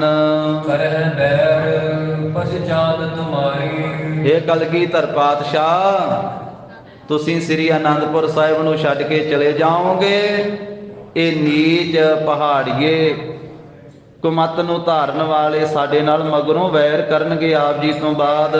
ਭੋਜਨ ਚਾਹੀਏ ਨਿਤ ਪ੍ਰਤ ਖਾਣੇ। ਤੇ ਨਾਲੇ ਮਹਾਰਾਜ ਸਾਨੂੰ ਭੋਜਨ ਚਾਹੀਦਾ ਹੈ ਨਿਤਾ ਪ੍ਰਤੀ ਛਕਣ ਵਾਸਤੇ। ਤੁਮ ਬਿਨ ਹਮਕੋ ਕੋ ਨਾ ਜਾਣੇ। ਮਹਾਰਾਜ ਅਸੀਂ ਤਾਂ ਆਪ ਜੀ ਦੇ ਆਸਰੇ ਇੱਥੇ ਰਹਿੰਦੇ ਸਾਂ ਆਪ ਜੀ ਦੇ ਚਰਨਾਂ ਵਿੱਚ, ਤੇ ਸਤਿਗੁਰੂ ਆਪ ਜੀ ਤੋਂ ਬਿਨਾਂ ਸਾਨੂੰ ਹੋਰ ਕੋਈ ਨਹੀਂ ਜਾਣਦਾ ਹੈ। ਕਹੈ ਕਹਾਂ ਰਾਵਰ ਸਭ ਜਾਣੇ। ਮਹਾਰਾਜ ਤੁਸੀਂ ਅੰਤਰਜਾਮੀ ਹੋ, ਸਭ ਕੁਝ ਜਾਣਨ ਵਾਲੇ ਹੋ। ਅਸੀਂ ਕਿਸ ਨੂੰ ਆਖਾਂਗੇ ਕਿ ਸਾਨੂੰ ਖਾਣ ਵਾਸਤੇ ਦਿਓ? ਅਸੀਂ ਮਹਾਰਾਜ ਕਿਹਦੇ ਕੋਲੋਂ ਰੋਟੀ ਮੰਗਾਂਗੇ? ਸਾਡਾ ਆਹਾਰ ਕਿੱਥੋਂ ਪ੍ਰਾਪਤ ਹੋਵੇਗਾ? ਸੇਵਹਿ ਨਿਤ ਕਰਦੇ ਹੋ ਨਿਗਾਨੇ। ਮਹਾਰਾਜ ਅਸੀਂ ਆਪ ਜੀ ਦੇ ਬਚਨ ਨੂੰ ਮੰਨਦੇ ਹਾਂ, ਅਸੀਂ ਇੱਥੇ ਰਹਿ ਕੇ ਨਿਤਾ ਪ੍ਰਤੀ ਸੇਵਾ ਕਰਾਂਗੇ, ਪਰ ਸਾਡਾ ਰਹਿਣ ਦਾ ਪ੍ਰਬੰਧ ਕਰ ਦਿਓ, ਸਾਡਾ ਖਾਣ ਦਾ ਪ੍ਰਬੰਧ ਕਰ ਦਿਓ, ਸਾਡਾ ਟਿਕਾਣਾ ਕਰ ਦਿਓ। ਸੁਨ ਸ੍ਰੀ ਮੁਖ ਤੇ ਤਿਸੈ ਉਚਾਰਾ। ਉਸ ਵੇਲੇ ਉਹਨਾਂ ਦੀ ਬੇਨਤੀ ਸੁਣ ਕਰਕੇ ਸਾਧੂਆਂ ਦੀ ਤੇ ਸੁਭਾਏਮਾਨ ਮੁਖ ਤੋਂ ਕਲਗੀਧਰ ਪਾਤਸ਼ਾਹ ਜੀ ਨੇ ਬਚਨ ਕੀਤਾ, ਇਹ ਸਾਚੋ ਹੈ ਗੁਰ ਦਰਬਾਰਾ। ਮਹਾਰਾਜ ਕਹਿਣ ਲੱਗੇ ਸਾਧੂਓ ਇਹ ਸੱਚਾ ਦਰਬਾਰ ਹੈ, ਇਹ ਸੱਚੇ ਗੁਰੂ ਦਾ ਦਰਬਾਰ ਹੈ ਤੇ ਸੱਚਾ ਦਰਬਾਰ ਹੈ। ਭਾਵ ਵੀ ਇਹਦੇ ਵਿੱਚ ਕੋਈ ਕਮੀ ਨਹੀਂ ਹੈ, ਇਹ ਸੱਚੇ ਦਰਬਾਰ ਵਿੱਚ ਕੋਈ ਘਾਟ ਨਹੀਂ ਹੈ। ਇਹ ਗੁਰੂ ਨਾਨਕ ਸਾਹਿਬ ਦਾ ਘਰ ਹੈ, ਵੱਡਾ ਤੇਰਾ ਦਰਬਾਰ ਸੱਚਾ ਤੁਧ ਤਖਤ, ਸਿਰ ਸਾਹਾਂ ਪਾਤਸ਼ਾਹੋ ਨਿਹਚਲ ਚੌਰ ਛਤ। ਮਹਾਰਾਜ ਕਹਿੰਦੇ ਸਾਧੂ ਇਹ ਸੱਚਾ ਗੁਰੂ ਦਾ ਦਰਬਾਰ ਹੈ। ਅੰਨ ਭਰੀ ਗਾਡੀ ਇਹ ਖਰੀ। ਇਹ ਤਾਂ ਅੰਨ ਨਾਲ ਭਰੀ ਹੋਈ ਗੱਡੀ ਖਲੋਤੀ ਹੈ। ਸੋ ਸੰਭਾਰ ਰੱਖੋ ਲਿਓ ਧਰੀ। ਮਹਾਰਾਜ ਕਹਿੰਦੇ ਅੰਨ ਨਾਲ ਭਰੀ ਹੋਈ ਗੱਡੀ ਖਲੋਤੀ ਹੈ, ਇਹਨੂੰ ਸੰਭਾਲ ਕੇ ਰੱਖ ਲਓ, ਧਰ ਲਵੋ, ਟਿਕਾ ਲਵੋ। ਸੰਧਿਆ ਸਮੇਂ ਸਦਾ ਗੁਰ ਸਨ। ਤੇ ਗਰੀਬ ਨਵਾਜ ਕਹਿਣ ਲੱਗੇ ਸੰਧਿਆ ਦੇ ਵੇਲੇ ਸਦਾ ਗੁਰ ਦਰਸ਼ਨ, ਸਦਾ ਵਾਸਤੇ ਗੁਰੂ ਦਾ ਦਰਸ਼ਨ ਹੋਇਆ ਕਰੇਗਾ। ਵਰਤਹਿ ਵਿੱਚ ਦੀਵਾਨ ਕੇ ਪਰਸਨ। ਮਹਾਰਾਜ ਕਹਿੰਦੇ ਅਸੀਂ ਆਪ ਦੀਵਾਨ ਦੇ ਵਿੱਚ ਵਰਤਿਆ ਕਰਾਂਗੇ ਸੰਧਿਆ ਸਮੇਂ ਇੱਥੇ, ਤੇ ਤੁਹਾਨੂੰ ਦਰਸ਼ਨ ਪਰਸਨ ਹੋਇਆ ਕਰੇਗਾ।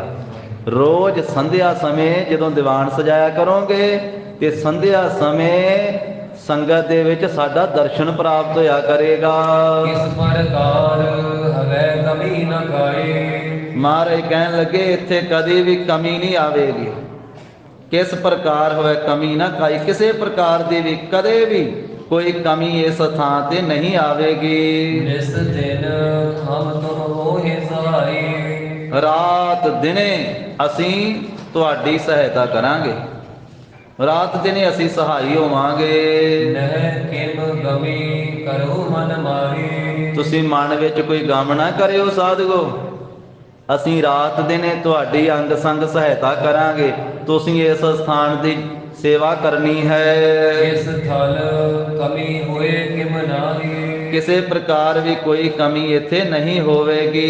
ਇਤਿਆਦਿਕ ਕਹਿ ਧੀਰਜ ਦੀਨੀ। ਇਸ ਤੋਂ ਆਦਿਕ ਕਹਿ ਕਰਕੇ ਮਹਾਰਾਜ ਸਾਹਿਬ ਜੀ ਨੇ ਸਾਧੂ ਬਾਬਾ ਗੁਰਬਖਸ਼ ਜੀ ਤੇ ਉਹਨਾਂ ਦੇ ਮੁਰਸ਼ਿਦ ਸਨ ਬਾਬਾ ਮਹਾਦੇਵ ਜੀ, ਉਹਨਾਂ ਨੂੰ ਮਹਾਰਾਜ ਨੇ ਧੀਰਜ ਦਿੱਤੀ ਹੈ।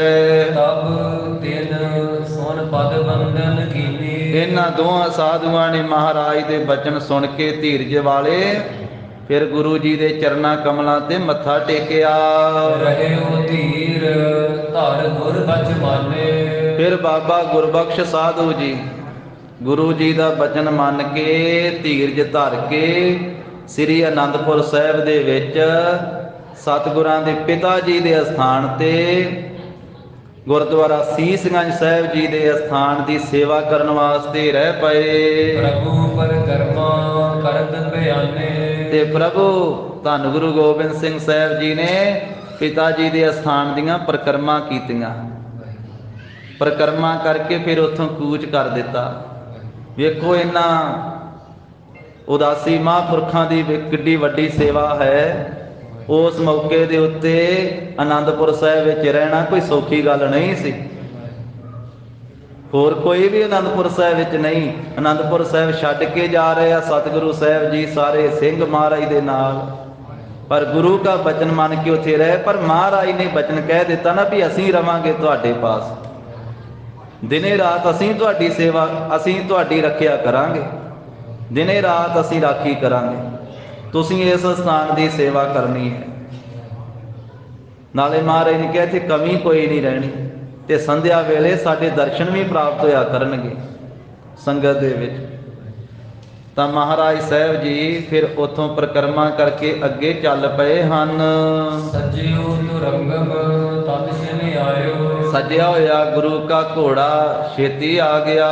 ਹੋਏ ਅਰੂਡਨ ਚੱਲਿਓ ਭਾਇਓ। ਸਤਿਗੁਰੂ ਸਾਹਿਬ ਜੀ ਅਸਵਾਰ ਹੋ ਗਏ ਤੇ ਚੱਲਣਾ ਭਾਇਆ ਹੈ। ਦਇਆ ਸਿੰਘ ਆਲਮ ਸਿੰਘ ਸਾਥ।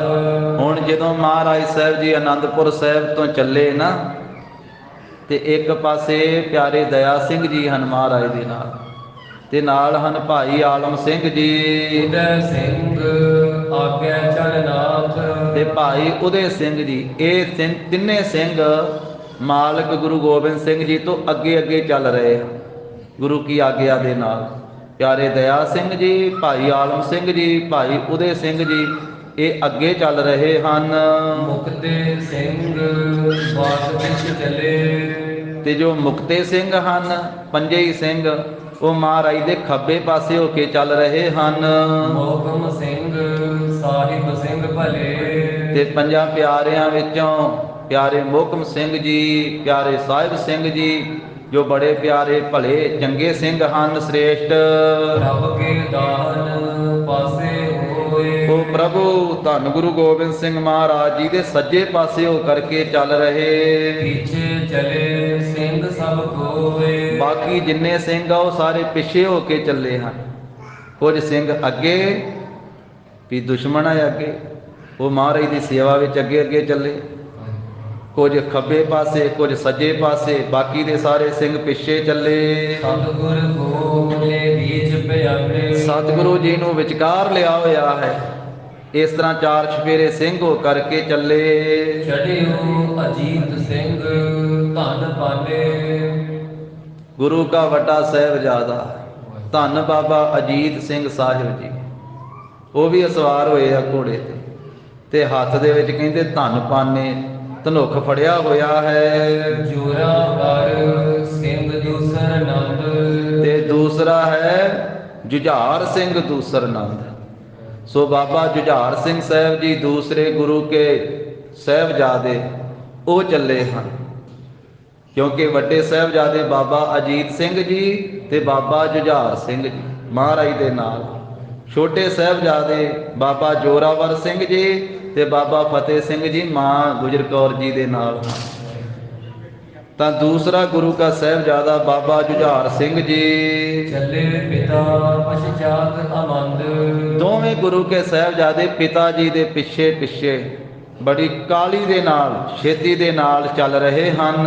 ਹਿੰਮਤ ਸਿੰਘ ਆਦਿਕ ਸਿੱਖ ਘਨੇ, ਪਿਆਰੇ ਹਿੰਮਤ ਸਿੰਘ ਤੋਂ ਆਦਿਕ ਜਿਹੜੇ ਬਹੁਤੇ ਸਿੱਖ ਹਨ, ਧਨਖਤ ਵੰਗ ਅੰਗ ਧਰ ਬਨੇ। ਜਿਨ੍ਹਾਂ ਨੇ ਆਪਣੇ ਗਾਤਰੇ ਜਿੱਥੇ ਸ੍ਰੀ ਸਾਹਿਬਾਂ ਧਾਰਨ ਕੀਤੀਆਂ ਹੋਈਆਂ, ਹੱਥਾਂ ਵਿੱਚ ਤੀਰ ਕਮਾਨ ਲਿਆ ਹੋਇਆ ਹੈ, ਤੁਫੰਗ ਬੰਦੂਕਾਂ ਵੀ ਨਾਲ ਲਈਆਂ ਹੋਈਆਂ, ਇਤਿਆਦਿਕ ਸ਼ਸਤਰ ਆਪਣੇ ਅੰਗਾਂ ਤੇ ਧਾਰਨ ਕੀਤੇ ਹੋਏ ਹਨ।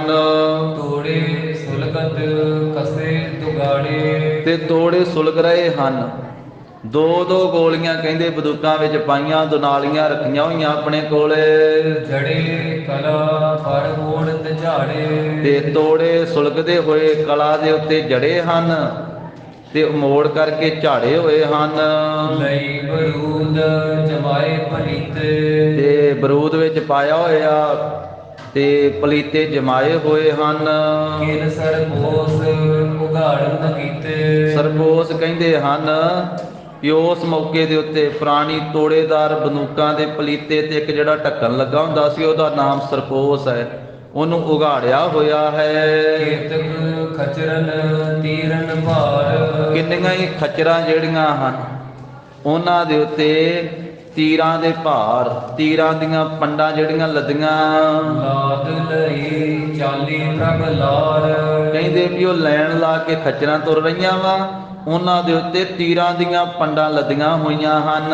ਹਨੀਅਰ ਸੇ ਖਬਰੇ ਖਰ ਖਰੇ, ਹੋਰ ਕੁਝ ਨਹੀਂ ਨਾਲ ਲਿਆ। ਵੇਖ ਲਓ ਸਿੰਘ ਜਿੰਨੇ ਵੀ ਆ, ਉਹ ਜਿੰਨੇ ਚੁੱਕ ਸਕਦੇ ਸੀ ਉਹਨਾਂ ਨੇ ਤੀਰ ਕਮਾਨ, ਕਿਰਪਾਨਾਂ, ਢਾਲਾਂ, ਬਰਸ਼ੇ, ਨੇਜੇ, ਬਰਸ਼ੀਆਂ ਇਤਿਆਦਿਕ ਸ਼ਸਤਰ ਚੁੱਕੇ ਹੋਏ ਆ, ਜਿੰਨੇ ਵੀ ਵੱਧ ਤੋਂ ਵੱਧ ਸਰੀਰ ਤੇ ਧਾਰਨ ਕਰ ਸਕਦੇ ਖੱਚਰਾਂ ਦੇ ਉੱਤੇ।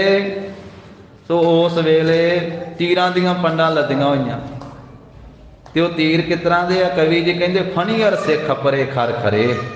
ਉਹ ਫਣੀਅਰ ਨਾਗ ਵਰਗੇ ਆ, ਉਹ ਜਿਵੇਂ ਡੰਗ ਮਾਰਦਾ ਫਣੀਅਰ ਨਾਗ, ਇਹ ਸ਼ੂਕ ਸ਼ੂਕ ਕੇ ਡੰਗ ਮਾਰਨ ਵਾਲੇ ਤੀਰ ਆ। ਤੇ ਖਪਰੇ ਖਰ ਖਰੇ, ਬੜੇ ਖਰ ਸ੍ਰੇਸ਼ਟ, ਖਰ ਤਿੱਖੇ ਉਹ ਜਿਹੜੇ ਖਪਰੇ ਤੀਰ ਹਨ। ਸੇਲੇ ਤੋਮਰ ਸੰਗਨ ਧਰੇ, ਇਹ ਬਰਸ਼ਿਆਂ ਦੇ ਹੀ ਵੱਖ-ਵੱਖ ਭੇਦ ਹਨ। ਕਿਸੇ ਨੂੰ ਸੇਲਾ ਕਿਹਾ ਜਾਂਦਾ, ਕਿਸੇ ਨੂੰ ਤੋਮਰ ਕਿਹਾ ਜਾਂਦਾ, ਕਿਸੇ ਨੂੰ ਸਾਂਗ ਕਿਹਾ ਜਾਂਦਾ। ਕੁਝ ਤਾਂ ਹੈਗੇ ਆ ਲੋਹੇ ਦੇ ਪੈਪ ਵਾਲੇ, ਕੁਝ ਲੱਕੜ ਦੇ ਪਿੱਛੇ ਡਾਂਗ ਵਾਤੇ ਅੱਗੇ ਫਾਲਾ ਜਿਹੜਾ ਉਹ ਲੋਹੇ ਦਾ ਹੈ। ਇਸ ਤਰ੍ਹਾਂ ਸੇਲੇ, ਤੋਮਰ ਇਹ ਨੇਜੇ ਬਰਸ਼ਿਆਂ ਦੇ ਨਾਮ ਹਨ। ਤੇ ਸਾਂਗਣ ਬਰਸ਼ੀਆਂ ਉਹ ਵੀ ਧਾਰਨ ਕੀਤੀਆਂ, ਹੱਥਾਂ ਵਿੱਚ ਫੜੀਆਂ। ਸਨੇ ਸਨੇ ਗਮਨੇ ਮਗ ਬੀਜ, ਹੌਲੀ ਹੌਲੀ ਰਸਤੇ ਵਿੱਚ ਜਾ ਰਹੇ ਹਨ ਗੁਰੂ ਕਲਗੀਧਰ ਪਾਤਸ਼ਾਹ ਦੇ ਨਾਲ। ਗੁਰੂ ਕੇ ਸਿੰਘ ਸ਼ਸਤਰਾਂ ਦੇ ਨਾਲ ਪੂਰੇ ਸਨੱਧ-ਬੱਧ ਸਜੇ ਹੋਏ। ਦੂਰ ਕਰੇ ਵਿਖ ਊਚਰ ਨੀਚ, ਤੇ ਦੂਰ ਖਲੋਤੇ ਹੋਏ ਕਹਿੰਦੇ ਵੀ ਉੱਚੇ ਨੀਵੇਂ ਸਾਰੇ ਵੇਖ ਰਹੇ ਹਨ। ਕੇਤਕ ਕੋਸ ਪ੍ਰਭੂ ਪ੍ਰਸਧਾਨੇ, ਕਈ ਕੋਹਾਂ ਤੱਕ ਧੰਨ ਗੁਰੂ ਗੋਬਿੰਦ ਸਿੰਘ ਮਹਾਰਾਜ ਜੀ ਕੂਚ ਕਰ ਗਏ, ਆਨੰਦਪੁਰ ਸਾਹਿਬ ਛੱਡ ਕੇ। ਅੰਧ ਪਏ ਰਿਪ ਨਾਹੀ ਨ ਜਾਣੇ, ਕਹਿੰਦੇ ਜਾਣੋ ਦੁਸ਼ਮਣ ਦੀ ਫੌਜ ਅੰਨੀ ਹੀ ਹੋ ਗਈ ਹੈ, ਦੁਸ਼ਮਣ ਨੇ ਜਾਣਿਆ ਹੀ ਨਹੀਂ ਹੈ, ਪਤਾ ਹੀ ਨਹੀਂ ਲੱਗਾ ਦੁਸ਼ਮਣ ਨੂੰ। ਕਰਹਿ ਪ੍ਰਤੀਖਨ ਨਿਕਸਹਿ ਜਬੈ, ਉਹ ਜਿੱਥੇ ਫੌਜਾਂ ਖਲੋਤੀਆਂ ਨਾ, ਨਾਲੇ ਰਾਤ ਨੂੰ ਮਹਾਰਾਜ ਸਾਹਿਬ ਜੀ ਨੇ ਕੂਚ ਕੀਤਾ ਹੈ, ਤੇ ਉਹ ਸਾਰੀ ਦਿਹਾੜੀ ਪਹਿਰਾ ਦੇ ਦੇ ਕੇ ਕਈਆਂ ਮਹੀਨਿਆਂ ਦੇ ਤੇ ਪਹਿਰਾ ਦੇ ਰਹੇ, ਥੱਕੇ ਟੁੱਟੇ ਵੀ ਹੋਏ, ਆਲਸ ਵੀ ਹੈ। ਤਾਂ ਉਹ ਉਡੀਕ ਉਂਝ ਕਰ ਰਹੇ, ਕਹਿੰਦੇ ਵੀ ਉਡੀਕ ਕਰਦੇ ਆ ਵੀ ਕਿਹੜੇ ਵੇਲੇ ਨਿਕਲਦੇ ਹਨ ਗੁਰੂ ਗੋਬਿੰਦ ਸਿੰਘ ਜੀ। ਘੇਰ ਗੁਰੂ ਕੋ ਕਹਿ ਲਿਓ ਤਬੈ, ਕਹਿੰਦੇ ਜਿਸ ਵੇਲੇ ਨਿਕਲਣਗੇ ਘੇਰਾ ਪਾ ਕੇ ਗੁਰੂ ਗੋਬਿੰਦ ਸਿੰਘ ਜੀ ਨੂੰ ਫੜ ਲੈਣਾ ਹੈ, ਗ੍ਰਿਫਤਾਰੀ ਕਰ ਲੈਣੀ ਹੈ ਗੁਰੂ ਗੋਬਿੰਦ ਸਿੰਘ ਜੀ ਦੀ। ਰਾਮ ਕਨੌਲੇ ਲਗ ਜਲ ਆਏ, ਇਹ ਪਿੰਡ ਦਾ ਨਾਮ ਹੈ ਰਾਮ ਘਨੌਲਾ। ਇਹ ਰਾਮ ਘਨੌਲੇ ਪਿੰਡ ਤੀਕ ਮਹਾਰਾਜ ਚਲੇ ਗਏ। ਭਾਈ ਸਾਹਿਬ ਡਾਕਟਰ ਵੀਰ ਸਿੰਘ ਜੀ ਨੇ ਲਿਖਿਆ ਵੀ ਕੀਰਤਪੁਰ ਸਾਹਿਬ ਤੋਂ ਪੂਰਬ ਦੀ ਰੁੱਖ ਨੂੰ ਇਹ ਪਿੰਡ ਹੈ, ਇਹ 8-9 ਕੋਹਾਂ ਦੀ ਵਿੱਥ ਦੇ ਉੱਤੇ ਇਹ ਰਾਮ ਘਨੌਲੇ ਨਗਰ ਤੇ ਇਥੋਂ ਤੀਕ ਮਹਾਰਾਜ ਚਲੇ ਗਏ। ਸਿੰਘ ਪੰਜ ਸੈ ਗੋਲ ਬਣਾਏ, ਤੇ 500 ਸਿੰਘ ਦਾ ਜਥਾ ਜਿਹੜਾ ਜਾ ਰਿਹਾ ਹੈ ਗੋਲਾਕਾਰ ਇਕੱਠੇ ਹੋ ਕਰਕੇ। ਦੁਰਜਨ ਖਰੇ ਰਹੇ ਪਛਜਾਤੇ, ਜਿਹੜੇ ਖੋਟੇ ਪੁਰਸ਼ ਦੁਸ਼ਮਣ ਹਨ ਉਹ ਪਿੱਛੇ ਖਲੋਤੇ ਰਹਿ ਗਏ। ਕਰ ਅਨਮਾਨ ਸਗਲ ਸੁਧ ਜਾਤੇ, ਜਦੋਂ ਇੱਥੋਂ ਤੀਕ ਪਹੁੰਚ ਗਏ ਨਾ ਰਾਮ ਘਨੌਲੇ ਨਗਰ ਤੱਕ, ਫਿਰ ਕਹਿੰਦੇ ਵੀ ਦੁਰਜਨਾਂ ਦੀ ਫੌਜ ਨੇ, ਤੁਰਕਾਂ ਪਹਾੜੀਆਂ ਦੀ ਫੌਜ ਨੇ ਅਨੁਮਾਨ ਲਾ ਕੇ ਸਾਰੀ ਖਬਰ ਜਾਣੀ ਹੈ। ਗੁਰੂ ਦੁਰਗ ਮਹਿ ਆਪ ਥਿਰ ਨਾਹੀ, ਕਹਿੰਦੇ ਵੀ ਇਸ ਤਰ੍ਹਾਂ ਲੱਗਦਾ ਵਾ ਜਿਵੇਂ ਆਨੰਦਗੜ੍ਹ ਦਾ ਕਿਲਾ ਖਾਲੀ ਹੋ ਗਿਆ ਹੋਵੇ। ਕਹਿੰਦੇ ਇਸ ਤਰ੍ਹਾਂ ਪ੍ਰਤੀਤ ਹੁੰਦਾ, ਅਨੁਮਾਨ ਇਸ ਤਰ੍ਹਾਂ ਲੱਗਦਾ ਵਾ ਵੀ ਗੁਰੂ ਗੋਬਿੰਦ ਸਿੰਘ ਜੀ ਹੁਣ ਕਿਲੇ ਵਿੱਚ ਨਹੀਂ ਹਨ। ਰੌਰਾ ਨਹਿ ਲਖੀਅਤ ਦਿਸ ਦਾਹੀ, ਕਿਉਂ ਨਹੀਂ ਕਹਿੰਦੇ? ਕਿਉਂਕਿ ਕਹਿੰਦੇ ਰੌਲਾ ਅੱਗੇ ਤੇ ਆਵਾਜ਼ ਆਉਂਦੀ ਸੀ ਕਿਲੇ ਵਿੱਚੋਂ, ਹੁਣ ਆਵਾਜ਼ ਆਉਣੋਂ ਹਟ ਗਈ ਹੈ। ਇਸ ਕਰਕੇ ਰੌਲਾ ਜਿਹਾ ਨਹੀਂ ਪੈ ਰਿਹਾ ਕਿਲੇ ਵਿੱਚ, ਵੀ ਆਵਾਜ਼ ਨਹੀਂ ਆ ਰਹੀ ਕਿਲੇ ਦੇ ਵਿੱਚੋਂ। ਜਾਣਿਓ ਪਰੈ ਅਗਾਰੀ ਗਏ, ਕਹਿੰਦੇ ਇਸ ਤਰ੍ਹਾਂ ਜਾਣਿਆ ਲੱਗਦਾ ਹੈ ਵੀ ਇੱਥੋਂ ਚਲੇ ਗਏ ਹੁਣ, ਜਿਵੇਂ ਅੱਗੇ ਚਲੇ ਗਏ ਗੁਰੂ ਗੋਬਿੰਦ ਸਿੰਘ ਜੀ। ਮਾਰਗ ਦੂਰ ਉਲੰਘਤ ਭਏ, ਆਪਸ ਵਿੱਚ ਵਿਚਾਰ ਕਰਦੇ ਆ ਵੀ ਇਸ ਤਰ੍ਹਾਂ ਪ੍ਰਤੀਤ ਹੁੰਦਾ ਹੈ ਜਿਵੇਂ ਗੁਰੂ ਗੋਬਿੰਦ ਸਿੰਘ ਜੀ ਸਿੰਘਾਂ ਸਮੇਤ ਦੂਰ ਲੰਘ ਗਏ ਹੋਣ ਰਸਤੇ ਤੇ। ਏਮ ਲਖ ਕਰ ਅਸਵਾਰ ਧਵਾਏ, ਇਸ ਤਰ੍ਹਾਂ ਅੰਦਾਜ਼ਾ ਜਿਹਾ ਲਾ ਕੇ ਫਿਰ ਘੋੜਸਵਾਰ ਨੂੰ ਭੇਜਿਆ ਕਿਲੇ ਵੱਲ ਨੂੰ। ਸੂਰ ਪਰਿਓ ਗੜ ਦੇ ਖਜੋ ਜਾਏ, ਗੱਡ ਦੇਖਿਓ ਜਾਏ। ਜਦੋਂ ਜਾ ਕੇ ਵੇਖਿਆ ਨਾ ਤੇ ਕੀ ਵੇਖਿਆ ਵੀ ਕਿਲਾ ਤੇ ਸੂਣ ਭਰਿਓ ਖਾਲੀ ਪਿਆ ਹੋਇਆ, ਕਿਲੇ ਵਿੱਚ ਕੁਝ ਵੀ ਨਹੀਂ, ਨਾ ਗੁਰੂ ਸਾਹਿਬ ਤੇ ਨਾ ਸਿੰਘ, ਕਿਲਾ ਖਾਲੀ ਵੇਖਿਆ ਉਸ ਵੇਲੇ। ਤਬ ਖਵਾਜਾ ਮਰਦੂਦ ਗੁਲਾਮ, ਫਿਰ ਉਹ ਰੰਗਜੇਬ ਦਾ ਗੁਲਾਮ ਭਾਵ ਖਵਾਜਾ ਮਰਦੂਦ ਜਿਹੜਾ ਜਰਨੈਲ ਸੀ ਫੌਜ ਦਾ ਦਿੱਲੀੋਂ ਆਇਆ ਹੋਇਆ, ਰਿਸ ਬੋਲਿਓ ਦਲ ਸੰਗ ਤਮਾਮ, ਆਪਣੀ ਫੌਜ ਦੇ ਨਾਲ ਗੁੱਸੇ ਵਿੱਚ ਆਇਆ, ਭਰਿਆ ਪੀਤਾ ਸਾਰਿਆਂ ਦੇ ਨਾਲ ਇੱਕੇ ਵਾਰੀ ਬੋਲਿਆ। ਘੇਰੋ ਅਗਰ ਜਾਏ ਕਰ ਐਸੇ, ਕਹਿੰਦਾ ਤੁਸੀਂ ਇੱਥੇ ਖਲੋਤੇ ਰਹਿ ਗਏ ਹੋ, ਗੁਰੂ ਗੋਬਿੰਦ ਸਿੰਘ ਤੇ ਚਲੇ ਗਏ, ਜਾਓ ਭੱਜੋ ਛੇਤੀ ਛੇਤੀ, ਘੇਰਾ ਪਾਓ ਗੁਰਾਂ ਨੂੰ। ਬਹੁਤ ਗੁੱਸੇ ਵਿੱਚ ਆ ਕੇ ਬੋਲਿਆ ਇਹ ਖਵਾਜਾ ਮਰਦੂਦ, ਕਹਿੰਦਾ ਘੇਰਾ ਪਾਓ। ਨਿਕਲ ਗਏ ਗੁਰੂ ਗੋਬਿੰਦ ਸਿੰਘ ਜੀ, ਚਲੇ ਗਏ ਗੁਰੂ ਗੋਬਿੰਦ ਸਿੰਘ ਜੀ, ਛੇਤੀ ਕਰੋ ਤੇ ਜਾ ਕਰਕੇ ਘੇਰੋ। ਜਿਸ ਦੇ ਨਿਗਸ ਜਾਏ ਨਹੀਂ ਕੈਸੇ, ਕਹਿੰਦੇ ਛੇਤੀ ਕਰੋ ਜਿਸ ਕਰਕੇ ਗੁਰੂ ਗੋਬਿੰਦ ਸਿੰਘ ਨਿਕਲ ਨਾ ਜਾਣ ਦੂਰ। ਜਥੇਦਾਰ ਸਰਦਾਰ ਕਨੇਰੇ, ਜਿਹੜੇ ਇਹਦੇ ਫੌਜ ਦੇ ਜਥੇਦਾਰ ਸੀ, ਸਰਦਾਰ ਸੀ, ਬਹੁਤੇ ਭਾਵ ਜਿਹੜੇ ਜਰਨੈਲ ਥਾਪੇ ਹੋਏ ਸਨ। ਕਰ ਕਰ ਕ੍ਰੋਧਿਤ ਸਗਰੇ ਪ੍ਰੇਰੇ, ਗੁੱਸੇ 'ਚ ਆਇਆ ਹੋਇਆ, ਕਹਿੰਦਾ ਪਤਾ ਹੀ ਨਹੀਂ ਲੱਗਾ ਕਿਹੜੇ ਵੇਲੇ ਕਿਲੇ 'ਚੋਂ ਬਾਹਰ ਚਲੇ ਗਏ ਗੁਰੂ ਗੋਬਿੰਦ ਸਿੰਘ ਜੀ। ਇਸ ਕਰਕੇ ਗੁੱਸੇ 'ਚ ਆਇਆ ਹੋਇਆ ਸਾਰਿਆਂ ਨੂੰ ਪ੍ਰੇਰਨਾ ਕਰ ਕਰਕੇ ਤੋਰਿਆ ਹੈ। ਭੀਮ ਚੰਦ ਕੋ ਭਾਗ ਪਠਾਇਓ, ਤੇ ਭੀਮ ਚੰਦ ਰਾਜੇ ਨੂੰ ਵੀ ਬੋਲਿਆ ਹੈ, ਉਹਨੂੰ ਕਹਿ ਕੇ ਵੀ ਆ ਭੇਜਿਆ ਹੈ। ਮੈਂ ਆਪਣੋ ਦਲ ਕਿਉਂ ਅਟਕਾਇਓ, ਖਵਾਜਾ ਮਰਦੂਦ ਕਹਿੰਦਾ ਉਹ ਭੀਮ ਚੰਦ ਰਾਜੇ ਤੂੰ ਆਪਣੀ ਫੌਜ ਨੂੰ ਇੱਥੇ ਰੋਕ ਕੇ ਬੈਠਾ, ਗੁਰੂ ਗੋਬਿੰਦ ਸਿੰਘ ਤੇ ਕਿਲਾ ਛੱਡ ਕੇ ਚਲੇ ਗਏ, ਤੋਰ ਆਪਣੀ ਫੌਜ ਨੂੰ। ਤੇ ਉਸ ਵੇਲੇ ਪ੍ਰੇਰਿਆ ਰਾਜੇ ਭੀਮ ਚੰਦ ਨੇ ਵੀ ਆਪਣੀ ਫੌਜ ਨੂੰ। ਪ੍ਰੇਰੋ ਸਭ ਪਰਬਤ ਕੀ ਸੈਨਾ, ਆਖਿਆ ਵੀ ਸਾਰੀ ਪਹਾੜੀ ਸੈਨਾ ਨੂੰ ਪ੍ਰੇਰੋ, ਤੋਰੋ ਛੇਤੀ ਨਾਲ। ਘੇਰਹਿ ਜਾਏ ਕਹਿ ਪਿਖ ਨੈਣਾ, ਜਾ ਕੇ ਘੇਰਾ ਪਾਉਣ, ਜਾ ਕੇ ਨੈਣਾ ਨਾਲ ਅੱਖੀਂ ਵੇਖ ਕੇ ਫੜ ਲੈਣ ਗੁਰੂ ਗੋਬਿੰਦ ਸਿੰਘ ਜੀ ਨੂੰ। ਆਨ ਵਜੀਦ ਸਰਹੰਦੀ ਧਾਇਓ, ਜਿਹੜਾ ਸਰਹੰਦੀ ਸੀ ਨਾ, ਸਰਹੰਦ ਦਾ ਵਜੀਦ ਖਾਂ ਸੂਬਾ, ਉਹ ਵੀ ਦੌੜਿਆ, ਉਹਨੇ ਵੀ ਆਪਣੀ ਫੌਜ ਨੂੰ ਪ੍ਰੇਰਿਆ ਹੈ। ਲੱਖੋਂ ਲਸ਼ਕਰ ਲੈ ਉਮੜਾਇਓ, ਲੱਖਾਂ ਫੌਜ ਲੈ ਕੇ ਉਮੜ ਕੇ ਉਹ ਵੀ ਪੈ ਗਿਆ ਹੈ। ਜੇਰ ਦਸਤ ਸੂਬਾ ਲਾਹੌਰ ਕੋ, ਜੇਰ ਦਸਤ ਖਾਂ ਲਾਹੌਰ ਦਾ ਸੂਬਾ ਜੋ ਹੈ ਸੀ। ਦੌਰ ਚੱਲਿਓ ਪਕਰਨ ਸ੍ਰੀ ਗੁਰ ਕੋ, ਉਹ ਆਪਣੀ ਫੌਜ ਨੂੰ ਲੈ ਕੇ ਤੇ ਦੌੜ ਕੇ ਚੱਲਿਆ ਹੈ ਸ੍ਰੀ ਗੁਰੂ ਜੀ ਨੂੰ ਫੜਨ ਵਾਸਤੇ।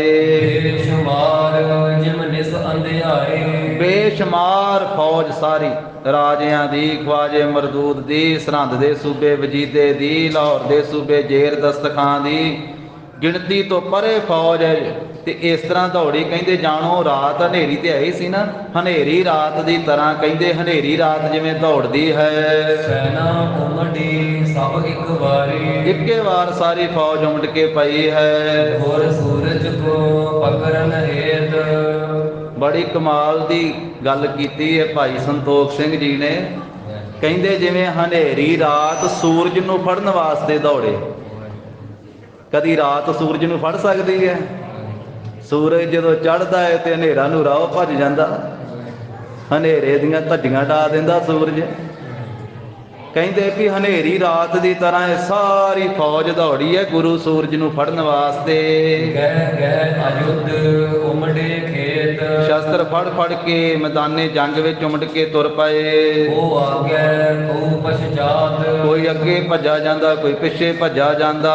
ਦੌਲਤ ਜਾਤ ਗਿਰੈ ਕੋ ਖਾਤ, ਕੋਈ ਦੌੜਿਆ ਜਾਂਦਾ ਟੋਏ 'ਚ ਹੀ ਡਿੱਗ ਪੈਂਦਾ ਧੜੰਮ ਕਰਕੇ, ਕਿਉਂਕਿ ਹਨੇਰੀ ਰਾਤ ਸੀ, ਭੱਜੇ ਜਾਂਦੇ ਆ ਰਾਹ ਕੋਈ ਨਹੀਂ ਲੱਭਦਾ। ਕਈ ਡਿੱਗ ਪਏ, ਕਈ ਆਪਸ ਵਿੱਚ ਹੀ ਭਿੜ ਪਏ। ਇਸ ਤਰ੍ਹਾਂ ਰਾਤ ਉੱਥੇ ਹਫੜਾ ਦਫੜੀ ਮੱਚੀ। ਸਤਿਗੁਰੂ ਸਾਹਿਬ ਜੀ ਨੇ 1704 ਈਸਵੀ ਸਨ 1761 ਬਿਕਰਮੀ ਸੰਮਤ ਨੂੰ ਸ੍ਰੀ ਅਨੰਦਪੁਰ ਸਾਹਿਬ ਆਨੰਦਗੜ੍ਹ ਦਾ ਕਿਲ੍ਹਾ ਛੱਡਿਆ। ਗੁਰੂ ਜੀ ਦੇ ਪਵਿੱਤਰ ਇਤਿਹਾਸ ਦੀ ਵਿਚਾਰ ਸਾਂਝੀ ਕਰਦਿਆਂ ਹੋਈਆਂ ਭੁੱਲਾਂ ਚੁੱਕਾਂ ਦੀ ਸਤਿਗੁਰੂ ਜੀ ਗੁਰ ਸੰਗਤ ਜੀ ਖਿਮਾ ਦੇਣੀ। ਦੇਹੋ ਸੱਜਣੇ ਅਸੀਸ ਅੜੀਆਂ ਜਿਉ ਹੋਵੈ ਸਾਹਿਬ ਸਿਉ ਮੇਲ। ਹੇ ਗੋਬਿੰਦ ਹੇ ਗੋਪਾਲ ਹੇ ਦਇਆਲ ਲਾਲ, ਪ੍ਰਾਨ ਨਾਥ ਅਨਾਥ ਸਖੇ ਦੀਨ ਦਰਦ ਨਿਵਾਰ। ਹੇ ਸਮਰੱਥ ਅਗਮ ਪੂਰਨ ਮੋਹਿ ਮਇਆ ਧਾਰ। ਅੰਧਕੂਪ ਮਹਾ ਭਿਆਨ ਨਾਨਕ ਬਾਰ। ਆਏ ਪ੍ਰਭ ਸਰਨਾਗਤੀ ਕਿਰਪਾ ਨਿਧ ਦਇਆਲ। ਏਕ ਅੱਖਰ ਹਰ ਮਨ ਬਸਤ ਨਾਨਕ ਹੋਤ ਨਿਹਾਲ।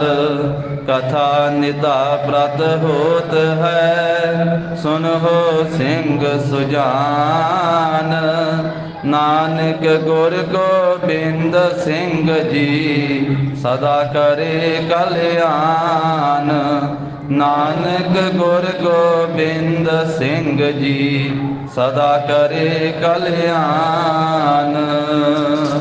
ਵਾਹਿਗੁਰੂ ਜੀ ਕਾ ਖਾਲਸਾ ਵਾਹਿਗੁਰੂ ਜੀ ਕੀ ਫਤਿਹ। ਸਤਿ ਸ੍ਰੀ ਅਕਾਲ।